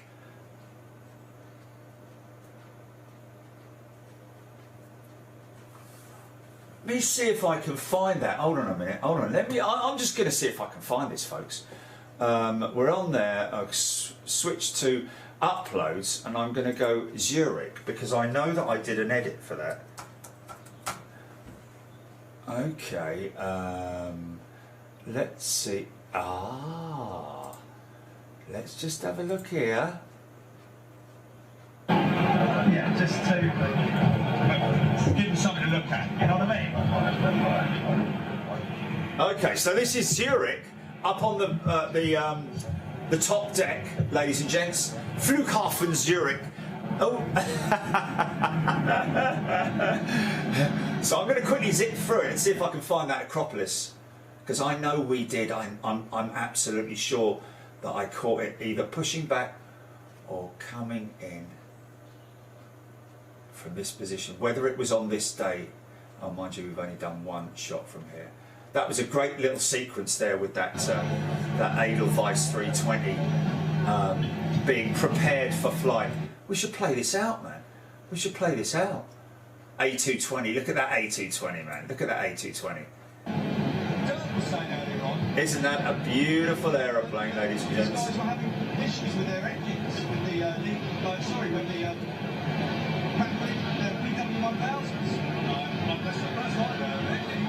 Look at that, look at that.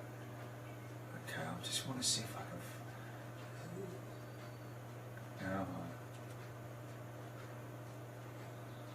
Stand by, folks. Oh no, it's Eurowings pushing back, right. It was definitely in that position with the Acropolis one was. It was definitely in that position. Here it is! Here it is! Here it is!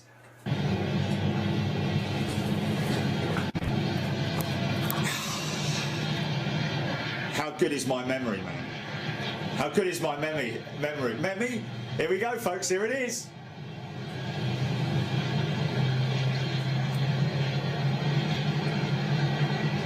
Comes the Acropolis livery, bless you. There it is. Look at that.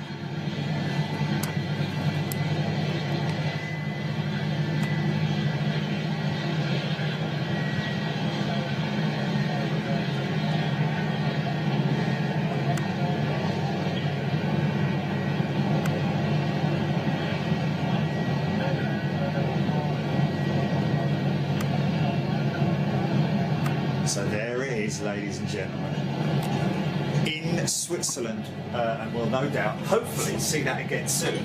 So that's how small this world is, isn't it? And how small is this world where we're able to... Oh, okay, stop playing now. No. Okay, thank you. And there it is, ladies and gents. There is the very aeroplane at Airborne Colours. And I've touched base with them as well. We're planning to do some stuff with airborne colours, and they've just put that one in mothball for the time being. I imagine that it's going back to Hygiene, and they're just going to stick with it for the time being and mothball it. ATC 747, beautiful picture there. Aerotrans cargo, we've seen that in at London Heathrow. Now, good friend Carl Wart is a captain on those ATCs. Interesting to see that. What's that there with those green engine covers? I don't know where that's going out of. Anyway, look at that. Interesting that Antonov, Ukraine mulling to complete the second Antonov AN-225. I have read a couple of articles about the fact that there is an AN-225 they halted production on it just because they ran out of money. So they're looking to build a second one, and I'm not surprised seeing as the amount of freight. But look at the horizontal stabilizers on that thing, folks. Just have a look at the cockpit, yeah. Have a look at the cockpit, right, and then look at the size of the horizontal stabilizers. And that is just an incredible beast of engineering, and the reason why they've got those big vertical stabilizers at the ends as opposed to a single stabilizer in the middle is purely down to the fact that it was built to carry the space shuttle. So whether they might just put a central vertical stabilizer unit on the new one and do away with the verticals, the rudders either side. I wonder if they're going to do that. It's quite an interesting thing, isn't it? GE Aviation and Etihad have partnered to launch GE's 360 foam wash. This is interesting, folks, which is pretty cool. Look at that. It's a GE Aviation and Etihad groundbreaking jet engine cleaning system to optimise performance of Etihad's GE90 and GEnx-1B engines on its Boeing's 777 and 787 fleet. And no doubt the 747-800 as well, I'd imagine. But look at that. So what they do is there is a video of it somewhere down here. But they when you are doing an inspection on an engine, there are ports where you put a probe in and you can check through a microscope. Well, it actually comes up on a screen, you don't have to do that. But there's a screen that comes up and you just basically, it's a bit like having an inspection inside your stomach or whatever like that.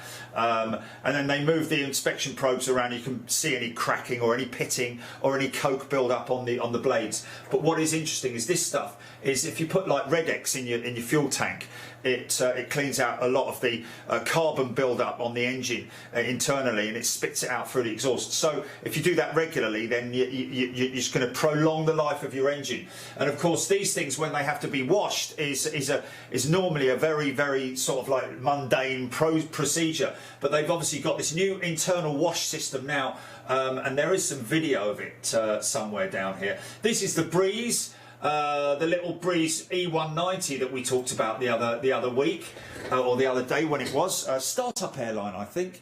Embraer, very happy with that. Nice little Breeze Embraer. See what I mean about the colours? You remember me saying that the other day? Check out Breeze online if you can.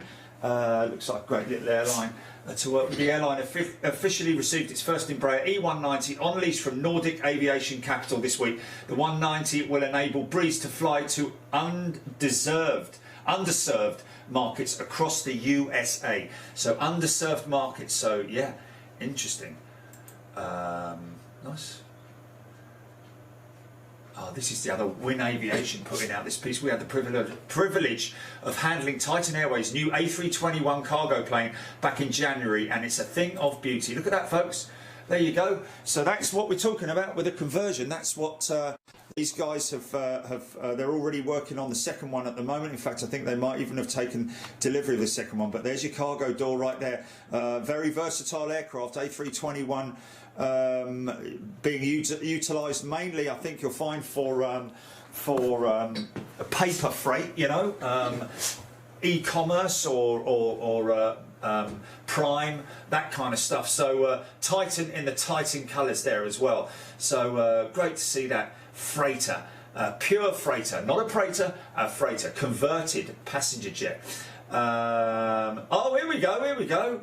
This is the piece, Lufthansa Technik. After roughly 4 months of intense maintenance in Hamburg, today marks the time for us to say goodbye to Sofia, the stratospheric observatory for infrared astronomy, with an on-time redelivery to NASA. So they did a whole load of maintenance on her. 43-year-old Boeing 747 SP not only received thorough inspections but also a good number of modifications. With those, Sofia is now perfectly prepared for an immediate return to an important mission and hopefully many more years of reliable scientific service. Great to see Lufthansa Technik getting involved in this, folks. So she's been flying over Europe and over the Atlantic, checking the skies over Europe. But and like I said yesterday, the reason why she flies at those altitudes is so she can take photography without the light pollution that comes up from the Earth. So we'll put this on full screen because this is definitely worthy. Let's just quickly do that. Get the music on. Get the music up.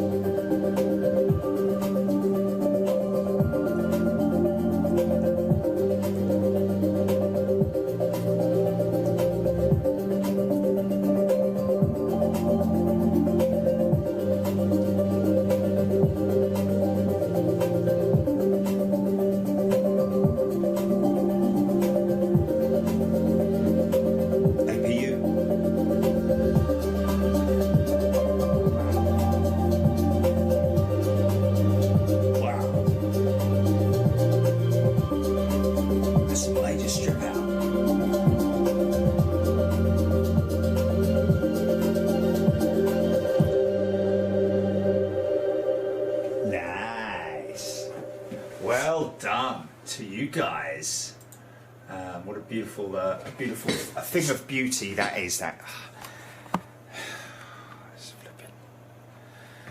electric static.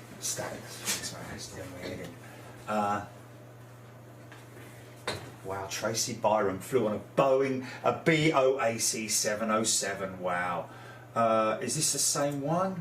Okay, that's the same one. Congratulations to Rolls-Royce for successfully completing the first tests of 100% sustainable aviation fuel. SAF is what you're going to hear it shortened as in future. In a business jet engine, not just any engine, the Pearl 700 created for an all-new ultra-long range G700. The next step is a certification. At present, SAF is only certified for blends up to 50% with conventional jet fuel. So what we're talking about is it's a blend. At the moment, the smell that we smell with jet fuel is the mixture that they use in it, which is paraffin, basically. So that's that neat smell that you hear, smell that you get when you're around aircraft when they're just starting up. You know, when the injectors are working, you get that sort of like initial injection. You get that woof of A1, which is a beautiful smell. Not sure how these are going to smell, has to be said. Hopefully not of burnt sausages or something like that. But because do you remember the when they started out and they brought out the exhaust emissions device on the exhausts, and it smelled like eggs, and there's a spate of thefts around London at the moment with people nicking them. Catalytic converter, that's it. When catalytic converters first came out, I seem to remember that they smelt of eggs, and they managed to get rid of that quite quickly. So hopefully that's not going to happen on this. There's Etihad again. Oh, here's the wash technology. Oh, here we go, folks. This is it. This is the engine wash technology. Let me show you this. Oh, blimey. Ow! Oh man, this is just ridiculous, Jelly, mate. Okay, hold on a minute. Wait a minute. Let me just show them this. Okay. Okay, what I'm going to do is I'm just going to do that and zoom in and zoom out. I'm just going to touch the zoomer. I'm not going to touch the camera body itself. Okay, here we go. Here's that engine cleaning system.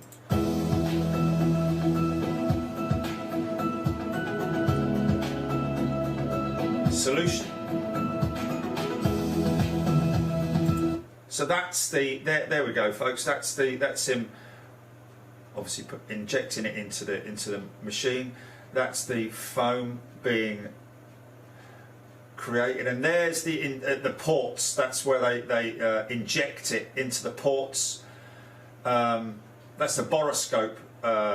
Some of them are the boroscope ports, but I don't know if they're doubly using them. But it's the internal foam wash, and then it leaves it. You leave it for a couple of hours, I guess, and then you'll clean a go, and you can fly off with your aeroplane all nice. And it's always good to clean your engine, isn't it?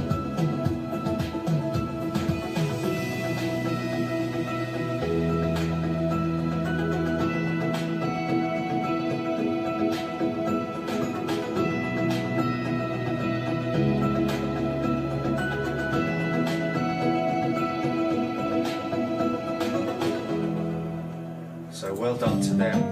All right. Okay. So GE Aviation developing that that technology. So Etihad obviously maybe their trial customer for that. Where are we at here? Southampton International Airport. Eastern Airways announces new Gibraltar service from Southampton International Airport. So Eastern using a little Embraer for a new service, Southampton to Gibraltar. That'll probably be quite a popular route, I think, because it's going to be a lot of people who are going to be, there's going to be a lot of very overly booked planes when eventually things do start to open up. Cologne Bonn Airport landed with them. The Flying Telescope of NASA and German Aerospace DLR will be stationed at Cologne for 6 weeks, and she's just gone, I think. That's preparation of the Eurofighter Typhoon. This is interesting. Eurofighter Typhoon bid for Finland's HX fighter acquisition program. So I don't know how much that's come on, but the Eurofighter Typhoon. Look at that E2000 engine, is it? I think the Eurofighter Typhoon has. Its best and final offer to replace the Finnish Air Force's F-18 Hornet aircraft with the Typhoon. Look at that for the interior. Watch out for the loft Jorge. This is Virgin Atlantic. Look at that. Look at that, ladies and gentlemen. Hold on a minute. I'm not going to touch that. I'm going to just do that. I think I'm at the right. You can see that, can't you? They can see that. You can see that all right, Julie? Oh, okay. Okay, so there we go. Was it?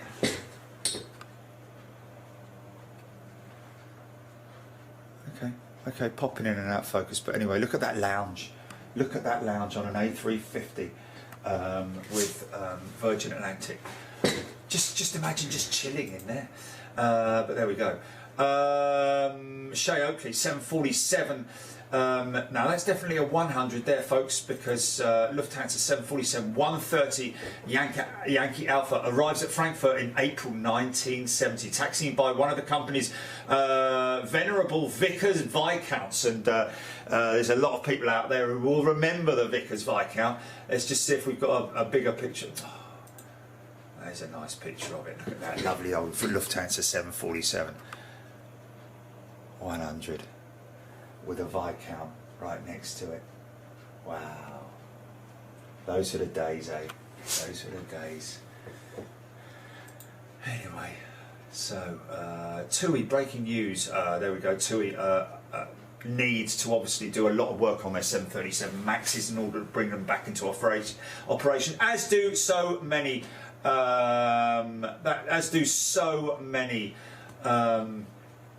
Airlines operating the Max and getting them back into service, but they're doing it. United have already done it, Southwest have already done it, and it's getting in there. South African Airways could leave administration by March, so there's another bailout coming for South African. Beautiful picture of their 300, their A340 300 there. Yeah, we'll just have to see, because that's been on the cards for a long, long time. South Africa's flag carrier there, GE Aviation. Did you hear that GE's F-110 engine powered by the Boeing's powered the Boeing's F-15EX on its first flight this afternoon? Wow! So then, is that a new GE F-110 engine? Fully operational production line. GE is ready to meet the US Air Force rapid fielding requirements. Wow, look at that for afterburner, or reheat as you like to call it. Lee Matthews takes some great pictures. We've mentioned this a few times and we haven't seen her flying over here yet, but there is Vespina, ladies and gentlemen. That's the Air Tankers, that is Air Tankers aircraft, but it is our government aircraft, the United Kingdom Vespina A330-200, I think she is. But some great pictures, as always, by Lee Matthews, who's a cameraman and editor at the Royal Air Force Base out there in Bryce. You can see air tanker aircraft all around here, literal real air tankers, but also other air tanker aircraft that are either on lease or just there on storage for the time being, that used to be with the likes of Thomas Cook and so on and so forth. Some great pictures there from our friend Lee Matthews, who's a great photographer. Congratulations to you, my friend. Emirates be using smart technology. This is the check-in again with it, which is what we're talking about here. Oh, is that a plane? Oh, what are you doing, mate? What have you got that? Oh, no, 777 went over the top. So I'm going to show you this, folks, because I think it's important that you know this is what I've been talking about with touchscreen cleanliness and all that sort of thing. Although I know it has been said that apparently the chance of getting the virus from touching screens or actual finger touching and all that is a lot less than inhaling it, for example, because it is a lung disease, or it is an airborne virus, so you're obviously more susceptible. So just don't stand in front of people when they're talking to you, because you don't want to get it in your nose and all that sort of thing. However, they've gone a step further here with Emirates looking to make it a better experience when you check in, so you don't have to touch the screen that thousands and thousands and thousands and thousands of other people have before they get cleaned off. So rather than that, Emirates have rather than spend a lot of money on people, personnel cleaning the screens and having to rely on that, they brought in the technology, switched it over so that you can open your ticket from the app. Ladies and gentlemen, may we have your attention, please?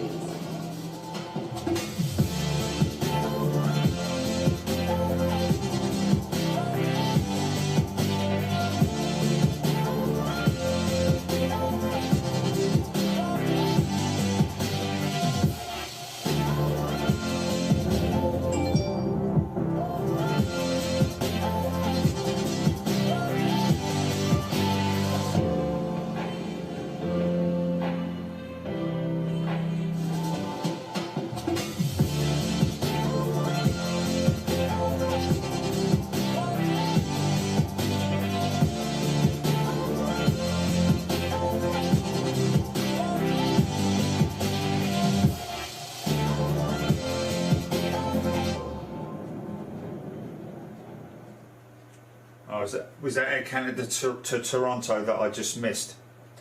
I think it was, yeah. Okay. Sorry, Paul, I haven't got you on my. Let me just bring you up on the other screen there, so I can see anything that's coming out. Right, I've got you now, mate. Just let me know when anything's coming out. Sorry, I missed that one, folks.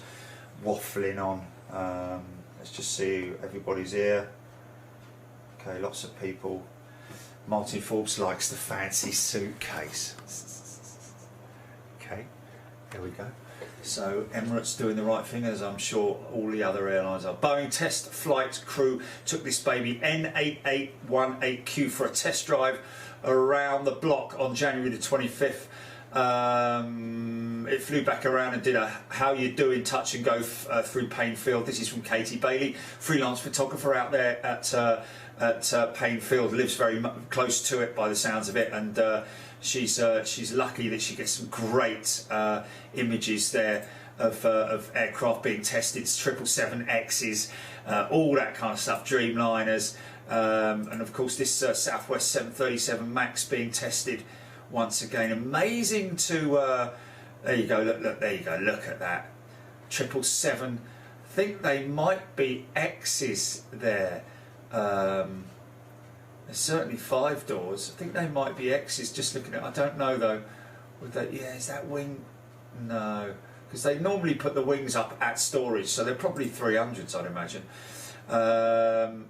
Oh, here's another one for the Sophia folks. We'll just play this one out, shall we? Because you might like this.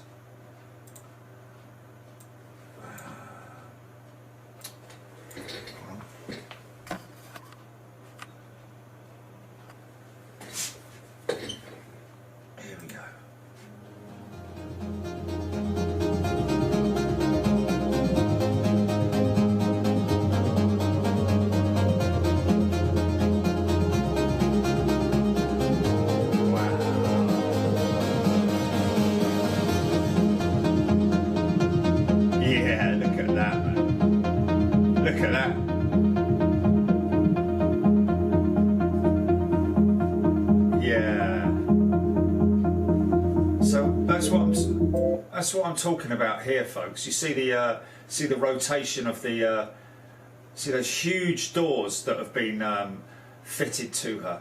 That's one hell of an achievement by the manufacturers. But look at the oh come on, don't freeze up on me now. But you can see that's this kind of stuff that you can picture infrared with the infrared cameras that they've got. But you can see it tilts. It tilts on the axis, so if they want to film on the left or the right hand side, they just open up the doors, and that's obviously all I'd imagine. Would that be depressurized in there, or because this is obviously some kind of a bulkhead, so would that be depressurized there? I'm not sure. It can't be, because the doors obviously, unless they've got some vent or something to change the pressurization in it before they open the door, I don't know, but it'd be very interesting to get that information. Shay Oakley, Air Canada tri-jet. We all love our tri-jets, don't we? Have we got a plane coming out? We've got 777-200 to Bridgetown, GP. Okay, we've got it. Air Canada tri-star. Let me just see where that is. Hold on a minute. Let me bring up that. Okay, she's coming now. Here we go. Are you ready, GP?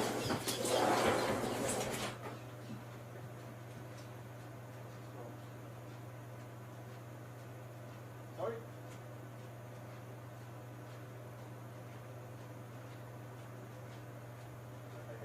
Here it comes now. Have you switched? Okay, switch. Please, sir.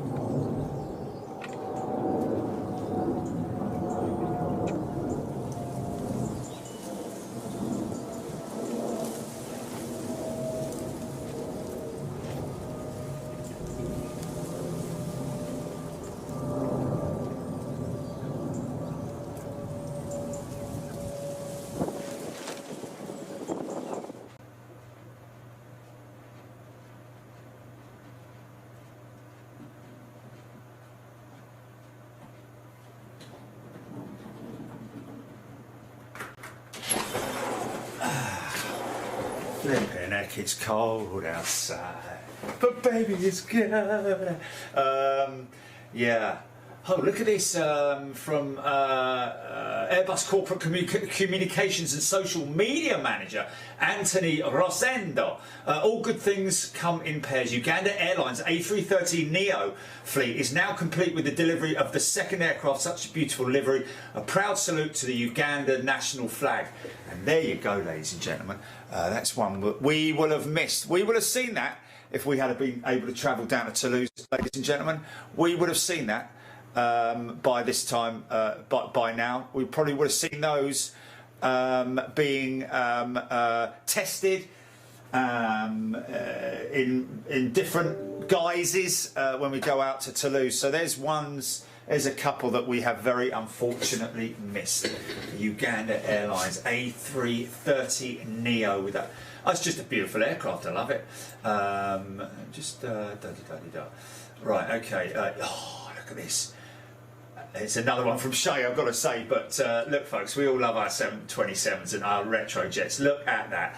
Look at that, ladies and gents. Isn't that beautiful? Isn't that beautiful? Now, they do have is it a 737, I think, in that livery? But isn't that an old banger, man? She's an old banger. And there's an interesting factoid that Shay has written about it. And the fact is that this particular aircraft, no, it wasn't that. I didn't want that. I wanted. Glad to be back in this United Boeing 7. To be back with this United Boeing 727-122 N7017 uniform at San Diego's Lindbergh Field late in '78.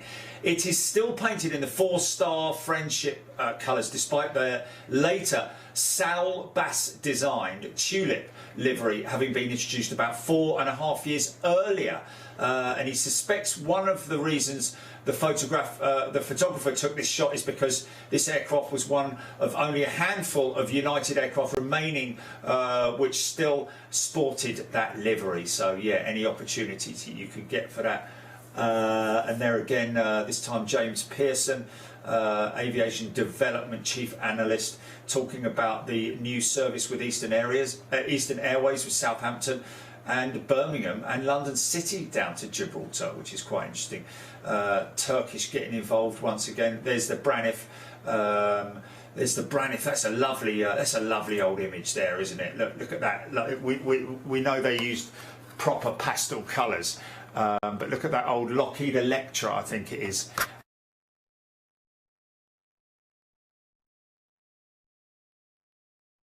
There we go. Yeah, lovely old Lockheed Electra. No, it'll stop. It's come back on again. So I hit the record button. Sorry. Beautiful old Lockheed Electra there with all the white engine cowls on it. Brilliant looking aircraft. Hey, look at this for using your noddle at the airport.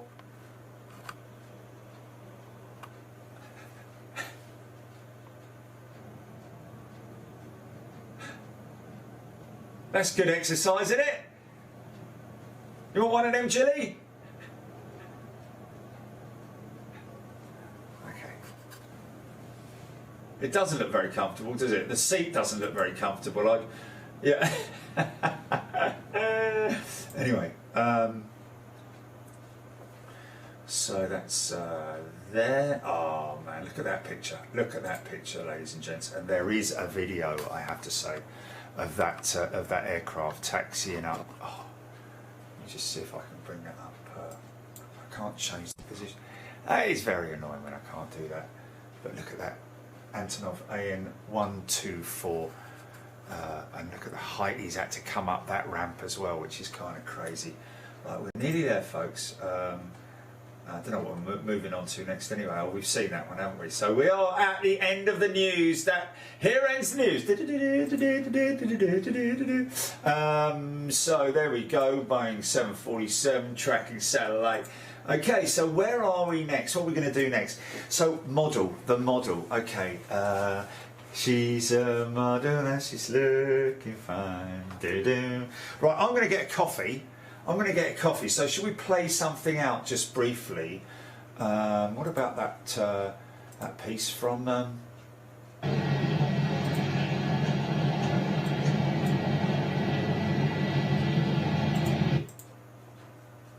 let's just pull this over here.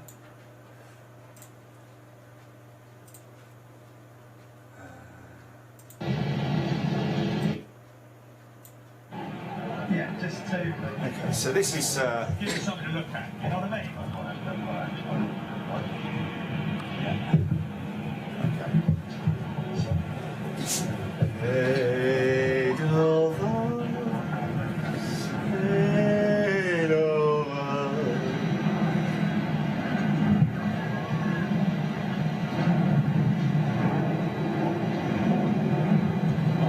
Yes, yes, yes, it is. It is on the video, Ginny. Don't worry.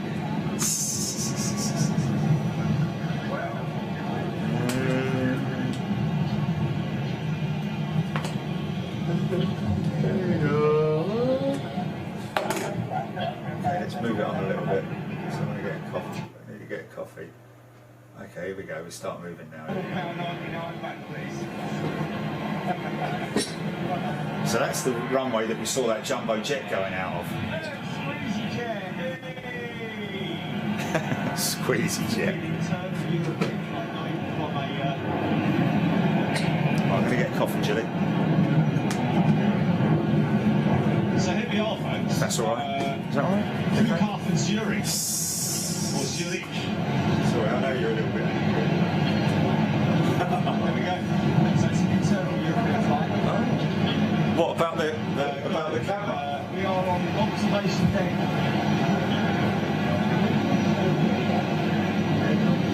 I don't know.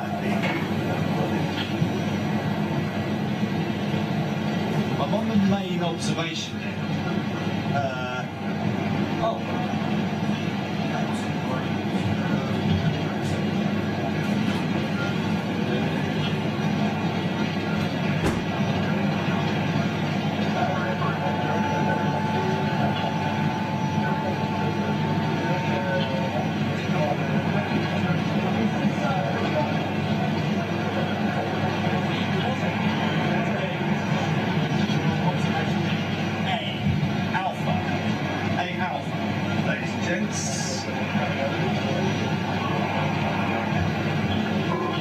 Map 52, Mags. Where's Mags? I am new here. Is it always like this? Yeah. Give me the money back. Yeah, sorry, mate. Well, Max, welcome to the family of crazy people. And yes, indeed, hope you enjoyed the show today. Got to go down and get the. There's another one.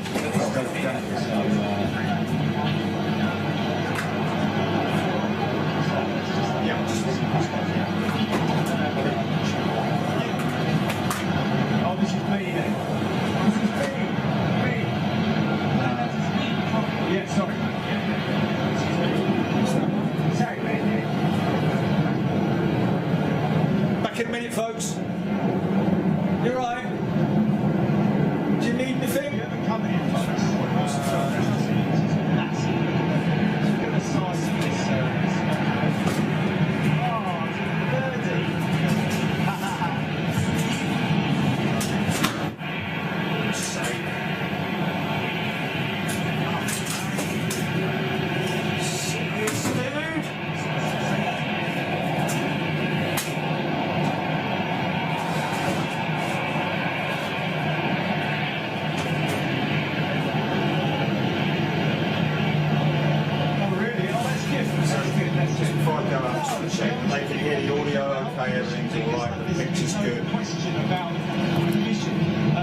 Okay, innit? We Is do that this for free for yeah, of course. Yeah, it's just that I think the deal that we've got with these airports is just fantastic. We get them, you know, they give us access to their site and stuff like that, like we do in Munich, Frankfurt, and so on and so forth. And in return, we give them some production stuff that they can use for their social media and also promote their airport, which is great. Jane Bellet, Lee Smythe, Stuart Taylor, Debbie Speller. There where's Stevie McGuinness, Debbie Speller there, Lee Smythe. We are back in the house. Of course, there's Max.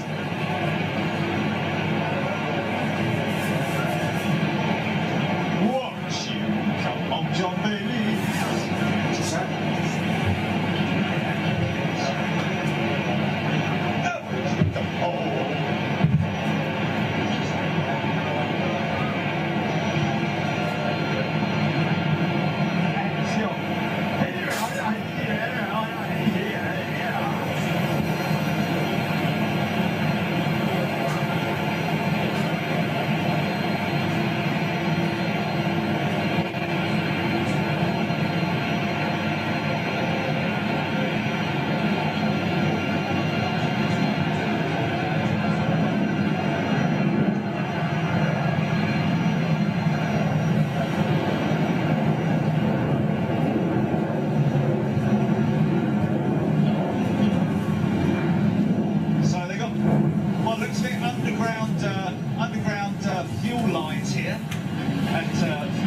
Zurich. Now, that is quite an aged, ancient control tower, from what I can see. But that might be, I might be wrong, that might be a ground ops control tower. But I'm not sure, 100% not sure. Andy Hall, good day to you. Where's Shaker Maker? Oh, is it for me, is it? Oh, thank you, Dan Hall. Well, I'm going to get on that. Yeah. Oh, it's a hot dog. It's a hot dog. Okay.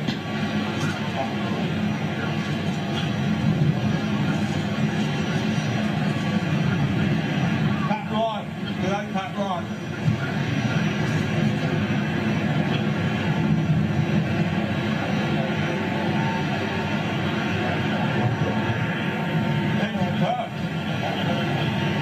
Kenton Kirk, good day.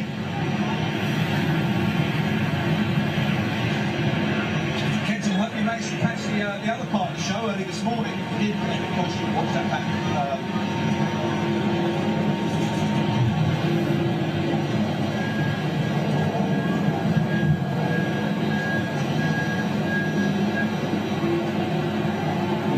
There's the bus tour we went on earlier.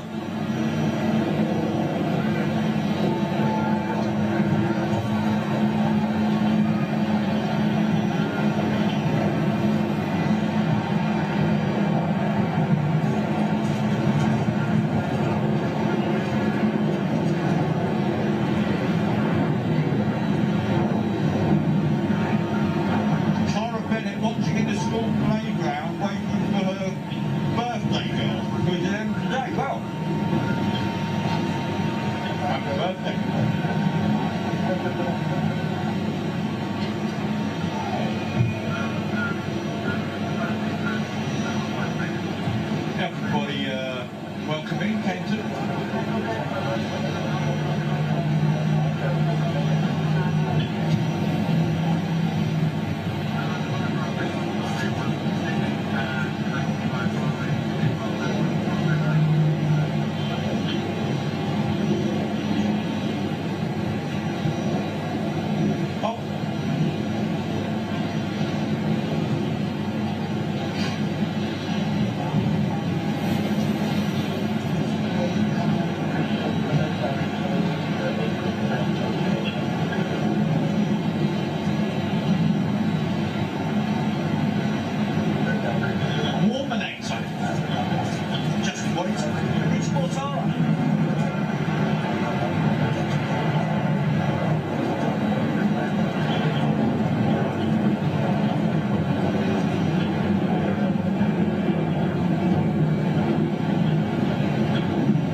That's the GPU, folks, ground power unit there.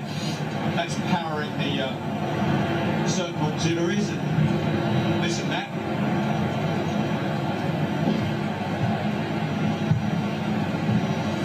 The aircraft does have enough power itself to start up the engine, of course. The engine's all up.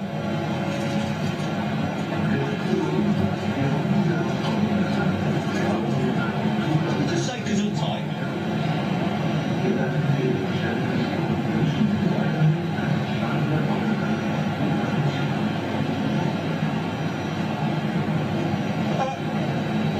JJ, could you say hello to my wee pooch soldier, please? He's watching with me, JJ.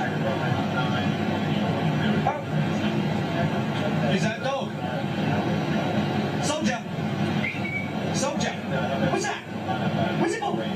Sit on. Take a hole. Bite it.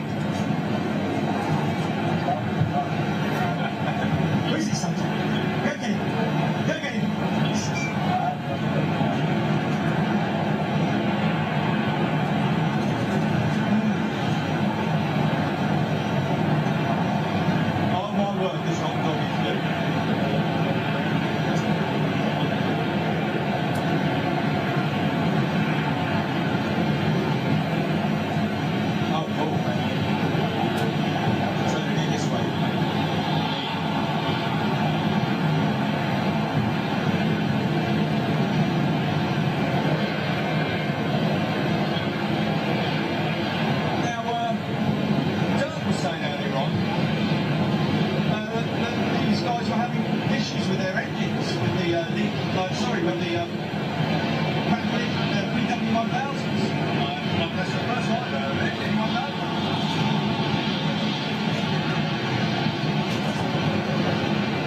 white apparently.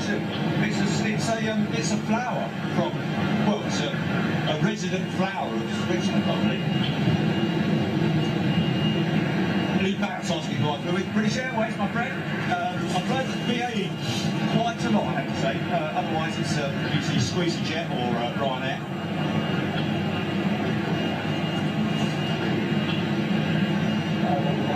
Andy Brains are tuning in from sunny Malta. Lucky man.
This is a very, very tame sort of,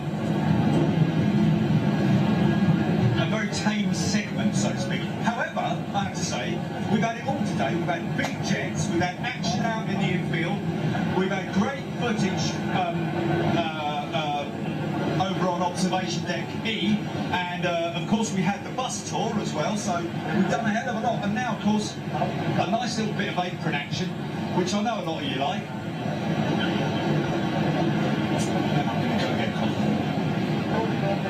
going to get some crumbs from Bernie as well.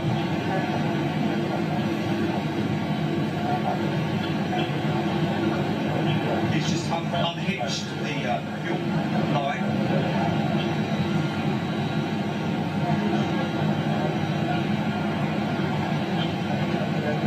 Andrew straight. Lee Barris.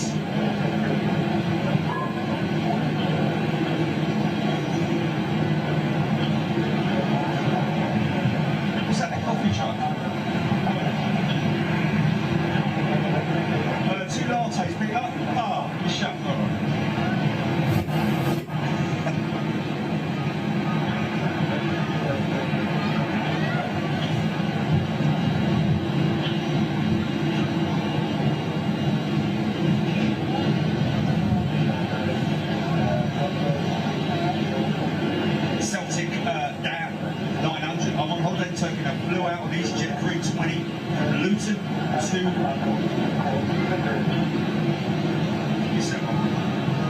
Don't speak to your mouth anymore.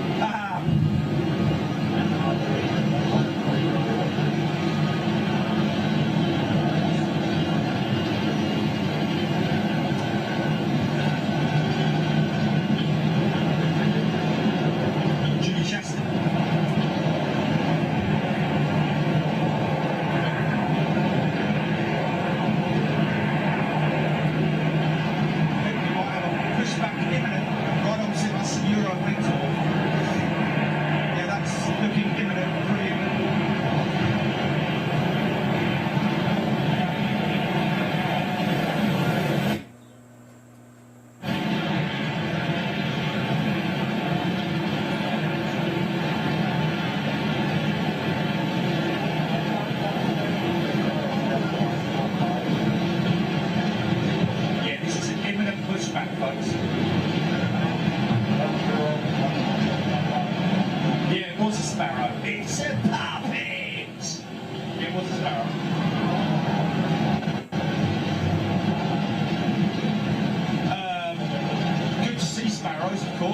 Dwindling population in the UK, unfortunately, as with a lot of other species as well, like robin. Blimey, Ghostbusters are in there. What are you going to do?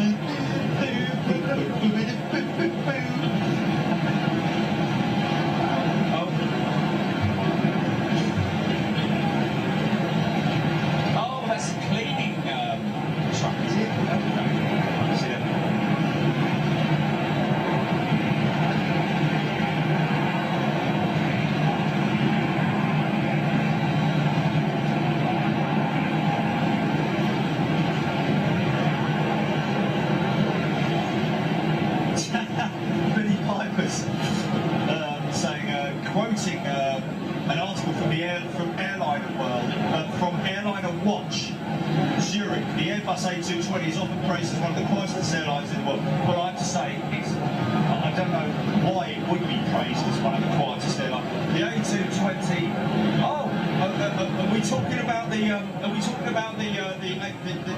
Oh, sorry, Michael. Right, stop it. Right, start again. The Airbus A is often praised as one of the quietest airlines. Yes, indeed.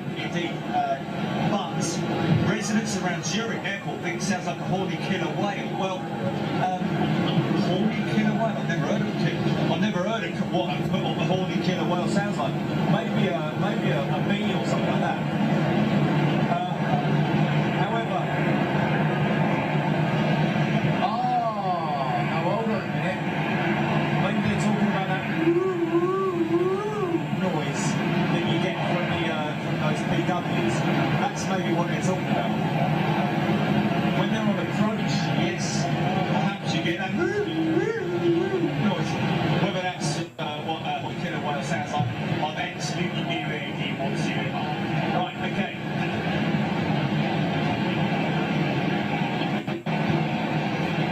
Captain Wilkes, yes, exactly. How do they know what a killer whale sounds like?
having a sausage roll.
Late arrivals.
lot. Okay, but that's quite interesting, that Aviation 320.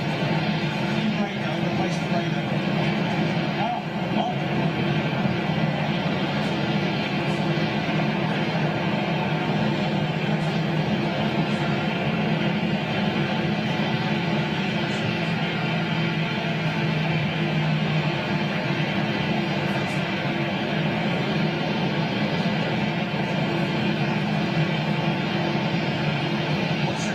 What's that slow back?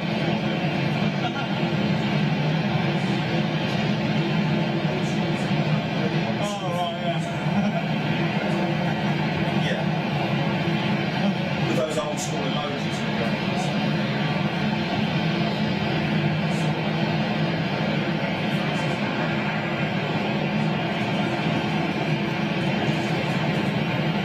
What, Matt?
rewind. Okay, back in the house, folks. What do you want to do? Keep watching this, or what do you want to do? What do you want to do?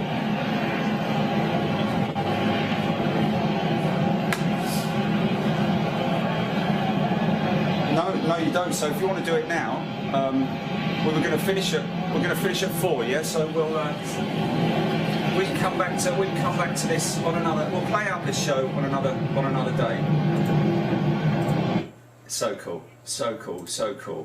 Okay, there we go, folks. And here we are, back in a room. 1, 2, 3, 2, 1. Don't look around the eyes. Look into the eyes. Okay. Let's just see a little bit of light there. No, it's all right. Okay, how you doing, folks? We're back. Going to open some post. How about that? Wait a second. Power. Okay, power. Is it okay? It's no. Did it really? Okay.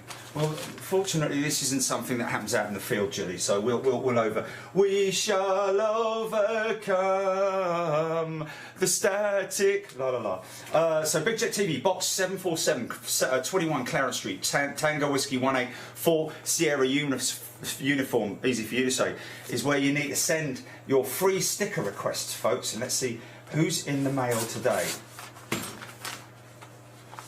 Okay. This is from Chris Bevan from Henley-on-Thames. Oh, okay. And I will read that myself. He sent a note to me. Chris, wonderful. You, my friend, I'll get in a sticker. There you go, my old mate. And that's going to be on its way to you shortly. Here's another one. Okay, what's this? Oh, blimey. Okay, someone sending a padded envelope in a padded envelope.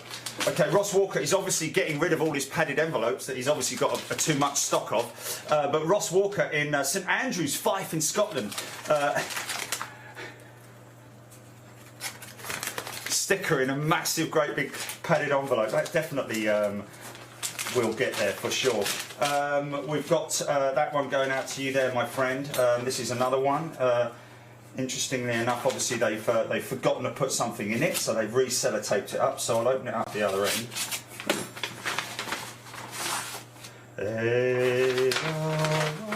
Oh, this is an interesting one. This one is from Andy Cokes from Dorset Close in Norfolk. Now, thing is, mate, that you've put it in one of those envelopes, so I'm going to have to put that in an. Actually, I'll tell you what I'll do. This is what I'll do. I'll put the. I'll just fold it over. There we go. Just fold it over. There we go. Bish bosh bash. Turn that over there. So it's now become a mini envelope. So I'll get that out to you, my friend. He has sent. Andy Coates has sent a pilot and flight engineer's notes for the Liberator. Wow. These are really interesting. Oh, look at this, United States Air Force. Wow. Look at that. He sent a little seal, the Great Seal of the United States. That's going to go up on the board. We have some pins here, which I bought, so that we can do just this. That will go on the board, right under there. United States of America, the seal of the United States of America. The Great Seal, that is. And also pilot's notes. So this is a training manual, basically. What the pilots would have got, pilots and flight engineers' notes about the working components of the Liberator. And look at that, great example of the cockpit layout with all the references. Look at that. How about that, folks? How about that? Throttle controls, trim, stabilisers, and all that. I'll have a read of that. That'll be a great one. That one goes down there with the Vulcan as well. So this is someone sent this in. So Andy, thanks for that. Really appreciate that. It is Andy, isn't it? Yes, Andy. Thank you very much indeed for that. Brilliant. Brilliant. Absolutely fantastic. Okay, this is interesting. Okay, from Mark Webster, from Leicester, sorry. Dear Jerry, just a few words to say thank you to you and Gilly for all the hard work and effort you put in with every stream. I enclose a photo of Alan Partridge as it reminds me of previous streams. Alan, funny stories. I hope you enjoy. If you look forward as ever to future shows, either indoors or out. Cheers, Mark Wabbo Webster. Can I have 2 stickers? Of course you can, my old mate. And there's one of my, I say, character heroes. It's got to be Alan Partridge. That was Scritty Politti. So that's got to go. That's going to go up there somewhere. I have to find a bit of space for that, but that's brilliant. Alan's funny stories. Yeah, he's got the extra stamp in there. Thanks, mate. Really appreciate that, Webbo. We will get those out to you real soon. So, what we're going to do? What we got? 25 minutes. I'm just going to show you quickly about on the edit side of things, folks. This is, as you remember, the edit that I'm putting together for Virgin Atlantic, or well, for everybody really, for everybody to see. It's in association with Virgin Atlantic and all those great guys out there. But if you remember, let me just find the segment. If you do you remember? This that I made. This is something that I made very crudely using my iPhone in a stable holder over the top of this map that I got from the crew, from Zane Dunning, Mark and Carl, who were crewing the 747 GV Roy. But they gave me this map which marks out all your waypoints and your checkpoints and all that sort of thing. It's basically a checklist that at certain points they check that they're on, check the whole systems are running properly and that they're on you know, they're on course and all that kind of thing. Because autopilot is autopilot, but you also have to keep an eye on that, of course. So I made this little thing, very crude indeed, which is just to show the aircraft going over the top. Greenland and all that, down into Canada and then down into North America and that way through. So I made this little piece which I can show you here. If I lift that up, is it going to go in or out of?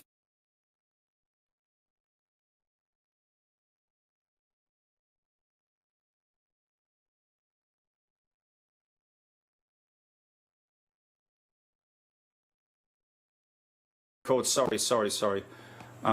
It's just a little bit difficult sometimes to get it bang on. So I've taken the model and then I've taken one photograph snap and then I've moved it about a centimetre further and then taken another picture and I've lined them all up like this basically. So that's the shot of it crossing the Atlantic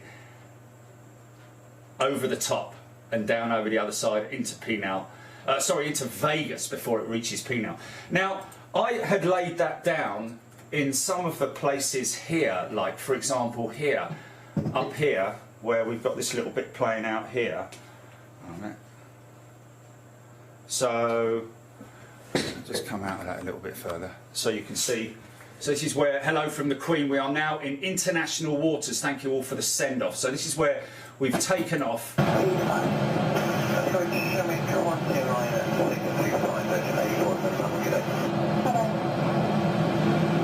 This is what ops we're sending to say that we're in international waters, so all the legal processes can start to happen. Send that off.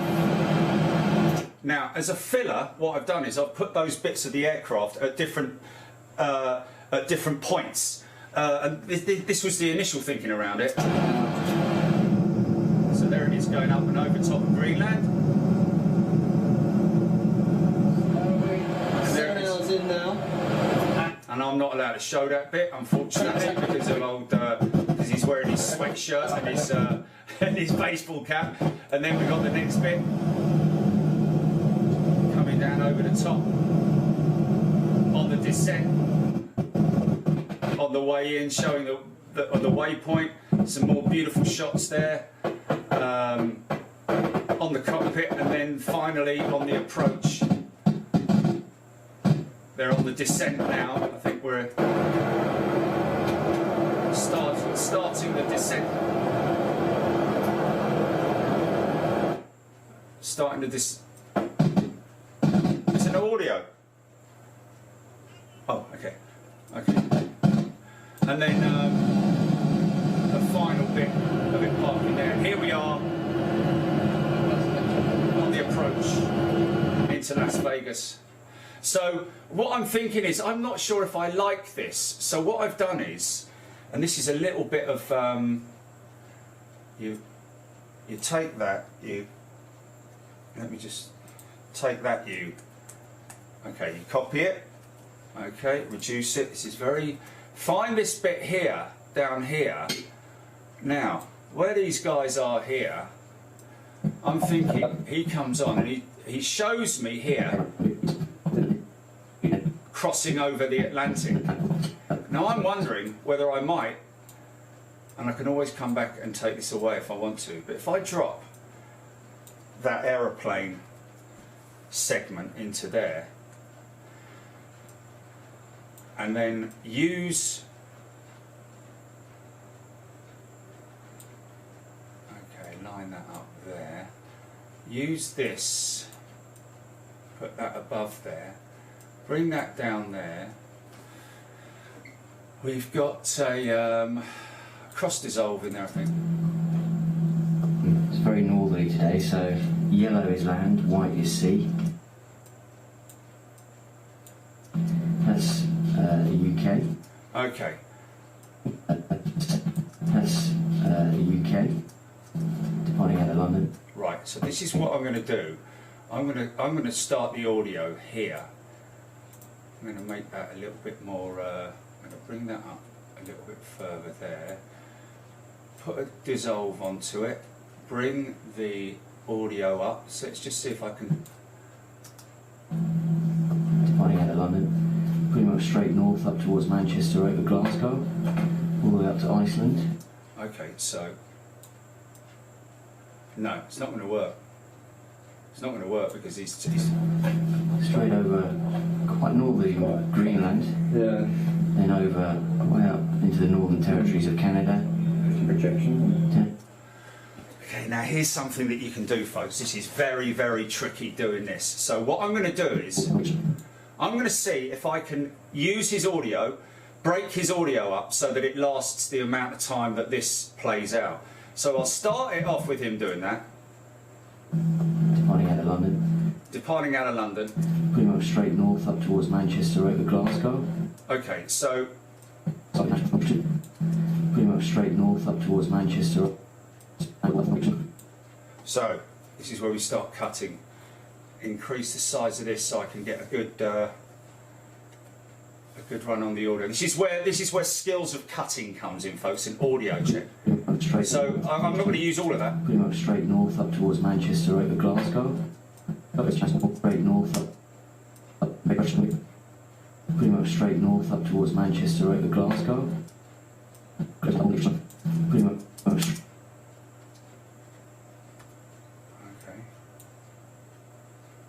Okay, it doesn't matter that we're straight north up towards Manchester over Glasgow.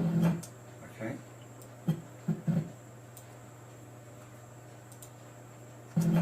All the way up to Iceland.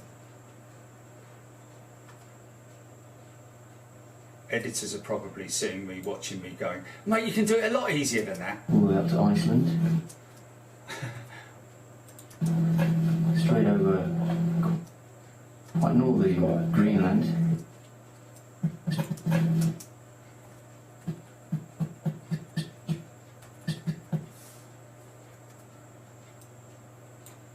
Straight over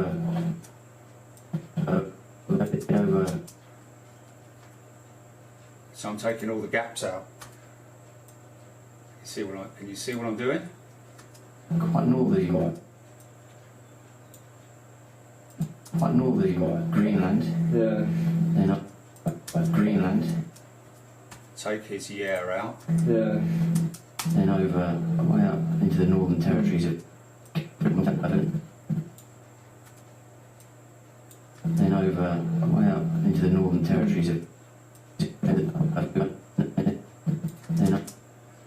over way up into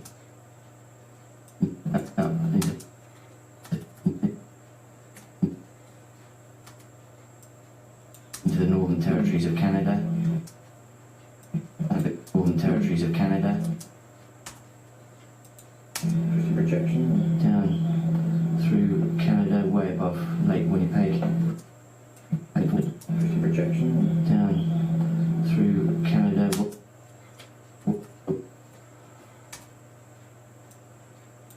Way above. Can I get that any tighter?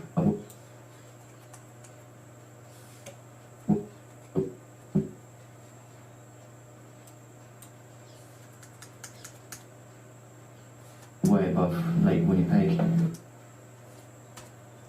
And then we come down over here. Right, let me just do this. Let me just line this up. Let's see how that comes out when I close all the gaps up. Ignore the images changing, because this is where that is going to lay over, hopefully.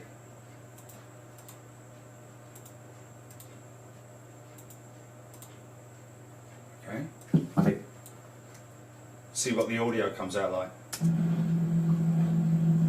Departing out of London, straight north up towards Manchester, over Glasgow, all the way up to Iceland, straight over like northern Greenland, then over into the Northern Territories of Canada. Whoa, whoa, whoa. Start typing.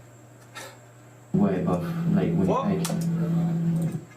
What's happened? I don't know. Okay, it's got London, straight north up towards Manchester, over Glasgow, all the way up to Iceland, straight over like northern Greenland, then over into the Northern Territories of Canada. How about that, folks? How's that for editing, eh? So then what we're gonna do is, and then his speech ends there. So let me just see if this.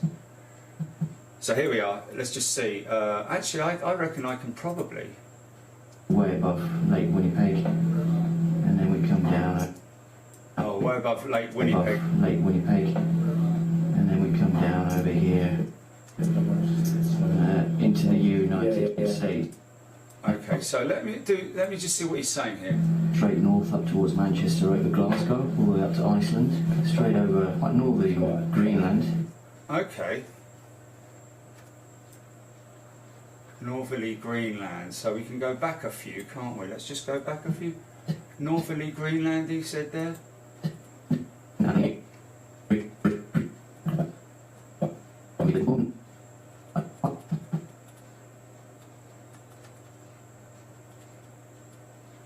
Come on.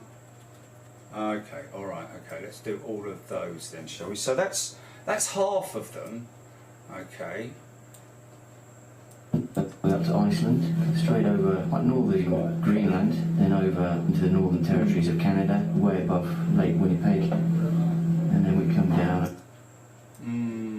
You see, you got all those flicks. Over Glasgow. I mean, I can try and put a little immersive dissolve in there, or just to see whether, let's just see if I can soften that crossover.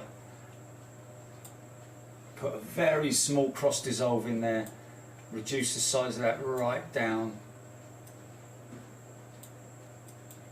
because otherwise I'm not. There's a lot of people who just don't bother putting any dissolve in there. They just let it cut, and I'm not a big fan of that. I think it looks awful, especially in interviews and stuff when the bloke's sort of making all those movements like that, or the woman or whoever it is that's being interviewed.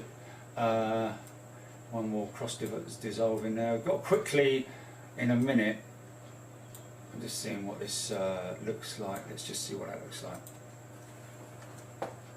Departing out.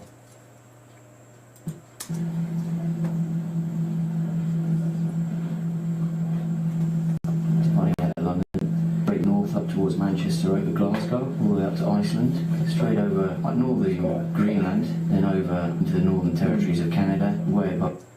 Into the Northern Territories of Canada. Into the Northern Territories of Canada.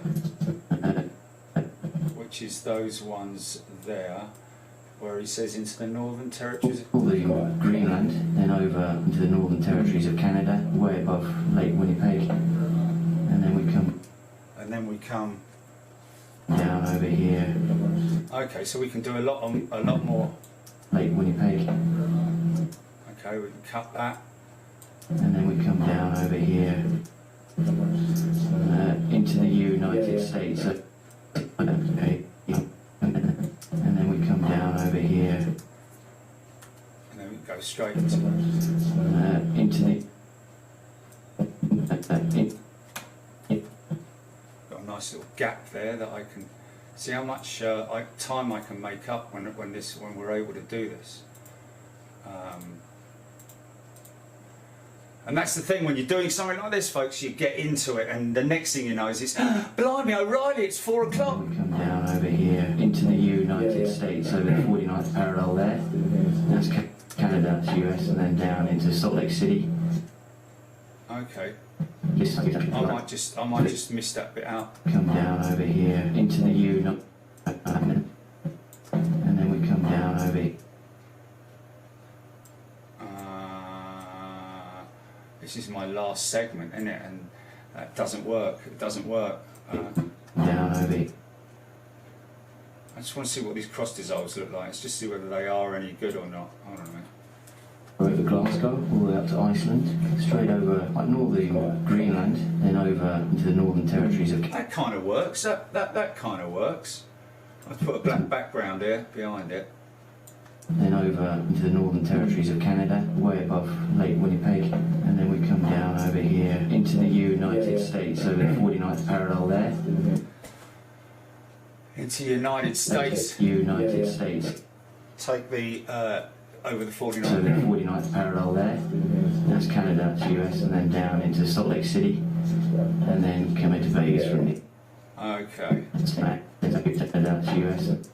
And then down into Salt Lake City, and then into Vegas. And then down into Salt Lake City, and then come into. Okay, okay, we can use that. We can use that. But the question is that.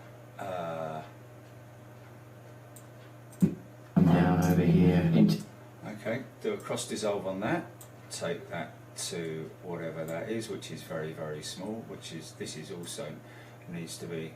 I'll tell you what I'm going to do. Let me just see which are the better ones. Iceland, straight over like northern Greenland, then over into the Northern Territories of They're all Canada. more or less the same size, to be honest with you. Those cross dissolves, but you can do. You can copy that. You can Control C that, and then you can go into each one and do exactly, because that's 0.05 of a second, isn't it? So you want that 0.03, which is exactly the same size. That looks like about 0.3, doesn't it? Look at that, bang on. And then you just, I don't need to change those ones because they're behind that. 0.13, wow. That's a big dissolve, that is, man. There's another one, 0.11, put that one in at 0.03. And then your last one's going to be in here, which you can just pop that on there and then just do that, because it's normally a 1 second cross dissolve. So, United States and then down into Salt Lake City. okay. I think States and then down into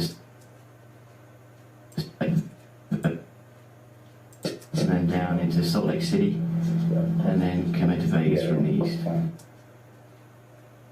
I think I've done that right as well, coming to Vegas from the east. Am I coming into Vegas from the east there? Yes, I'm coming down there. From the east, turning around. Yeah. Oh, okay, kind of. Anyway, that kind of works, doesn't it? Flying out of London, straight north up. No, that's too early. That's too early. That's too early. That needs to come. Flying out of London, straight north up towards Manchester, over Glasgow, all the way up to Iceland, straight over like northern Greenland, then over into the Northern Territories of Canada, way above Lake Winnipeg, and then we come down over here into the United States and then down into Salt Lake City, and then come into Vegas from the east. How's that? Did that work? Was that good? I think that works, doesn't it? So now what I'm going to do is I will then do a quick cross dissolve on the end of that, which goes into what? Plan is night stop in Las Vegas, drop her off there. Okay. Vegas from the east. Plan is night stop in Las Vegas, drop her off there, and then the next morning a little briefing over breakfast, and then we take her down to Penal Air Park, where she will go and join her sisters for Atlas Air. So I'm going to take all these bits out now. I'm quite happy with that. I didn't like them being in here up at this point, which will mean that we'll have to do quite a bit of tightening up on the edit, which is not a problem. We can just quite easily dispose of them and reduce the length of audio on that one. We can just tidy these up as and when, because these are just overlapping. We will also, what we need to do is I need to take the audio there. I need to take that audio, I've shifted that, cut that out. Now, can I use his audio here? Okay, so that's him signing off there. Let's just see whether we've got anything here. Bosch. Oh, wait a minute. Let's just put that down there. Ripple delete that. So that's up to there. What's this? Okay, we can still use that. Okay, so Buzz in now, and as you can see on the map here, we just come up with the sound of the Hudson, and yeah, it doesn't really work. I'm not going to do it. Okay, so this is you see how harsh that audio is there, folks. Look, listen. See how harshly that. This is the great thing with Premiere. You can soften that cross dissolve out by doing this, by putting a cross dissolve in the audio channel. There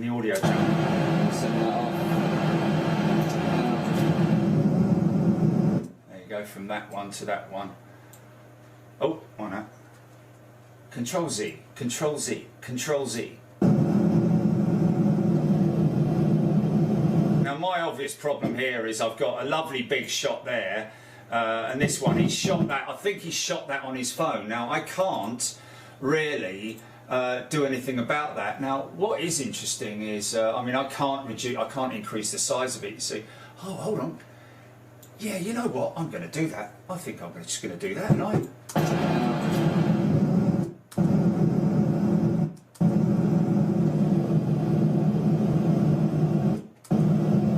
Which is, why do we need two sides? It's clean there, but it's cloudy there. So I'm thinking I might take that out. I think I might. That's going on the cutting room floor. That one is. So I think we're just going to have a nice, clean fade over that.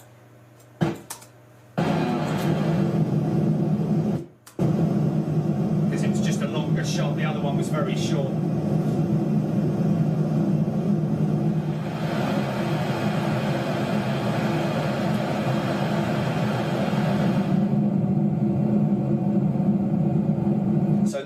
Now to make that be later on during the flight, because obviously this is over a period, this is different, they're crossing the Atlantic and doing all these different things at the moment, so different stages of the flight, and here's at a stage where they're starting to come into, if you know about the approach to Vegas and well, California, you start seeing this kind of landscape as you're approaching, which is just great.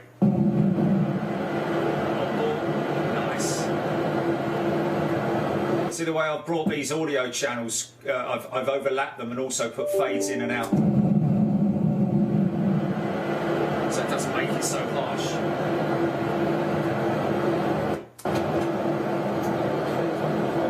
Prepare to land.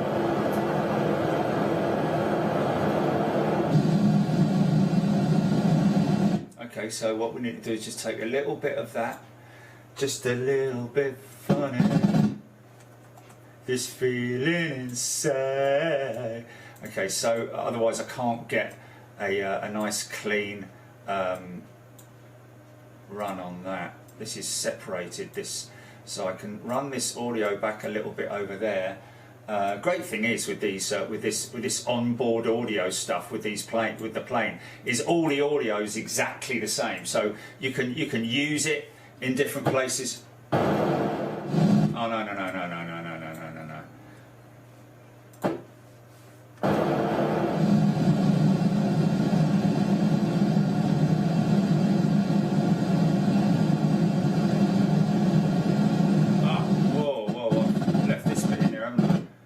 Got to come out, isn't it?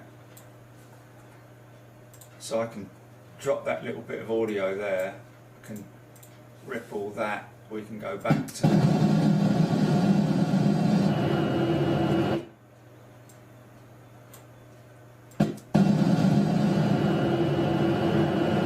on the bank, on the approach.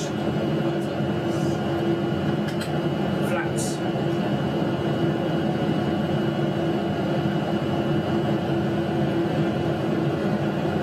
Jumbo jet, ladies and gentlemen. I know you want to see it. I know you want to see it. Autopilot going off. Roger, Larry.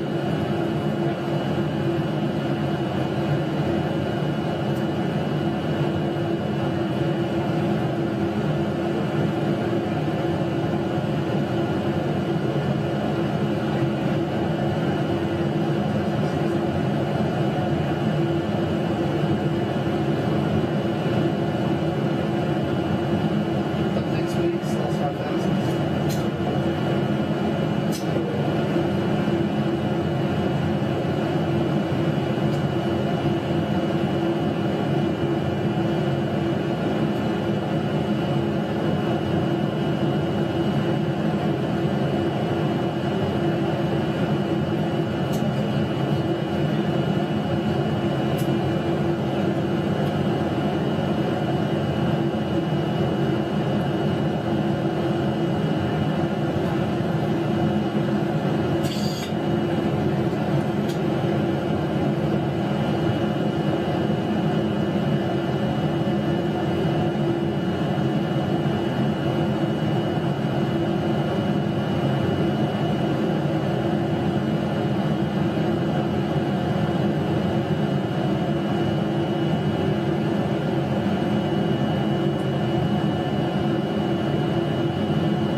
folks. Don't you just love that? Don't you just love that?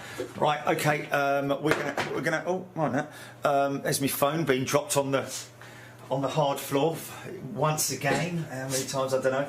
Anyway, we're going to head off now, and we'll be back for sim at 6 p.m, folks. So 6 p.m, couple of hours. Get yourselves sorted out, and we'll be back at 6 o'clock tonight for sim night, where we'll be playing out everybody's sims. If you want to send anything in of yourself doing sim, send it to ratemysim@bigjet.tv. Too late for tonight, unfortunately. The gates have closed. So we've got a load to play out tonight. But if you've got a ZX Spectrum or something, folks, even filming that with somebody playing it on the TV or set it up, just funny stuff to watch. We're not, you know, we're definitely looking at the high end stuff, but we also want to see someone like me on it who'd be good. But it's all about the controller and the movements and all that. And some sims are like with the Xbox, where you don't have all that set up in the cockpit, which I really like with the Microsoft. It's just, I love all that, switches and dials and looking left and the head-up display and all that. Just fantastic. But if you want to send us anything in, then feel free to do so. ratemysim@bigjet.tv. And we are working on setting up a model or a hobby page on our website, folks. So you can send in pictures of your die-cast models, radio control planes, displays or whatever it might be, models as well. Places where we'll put pictures up of everybody's models. And we're going to work on that as a forum, I think. So be a bit patient on that, because it might take a little bit of time to set up. It might not even happen because it might slow the site down too much. So anyway, we'll be back at 6. Take it easy. See you in a bit. Bye. Okay, GP.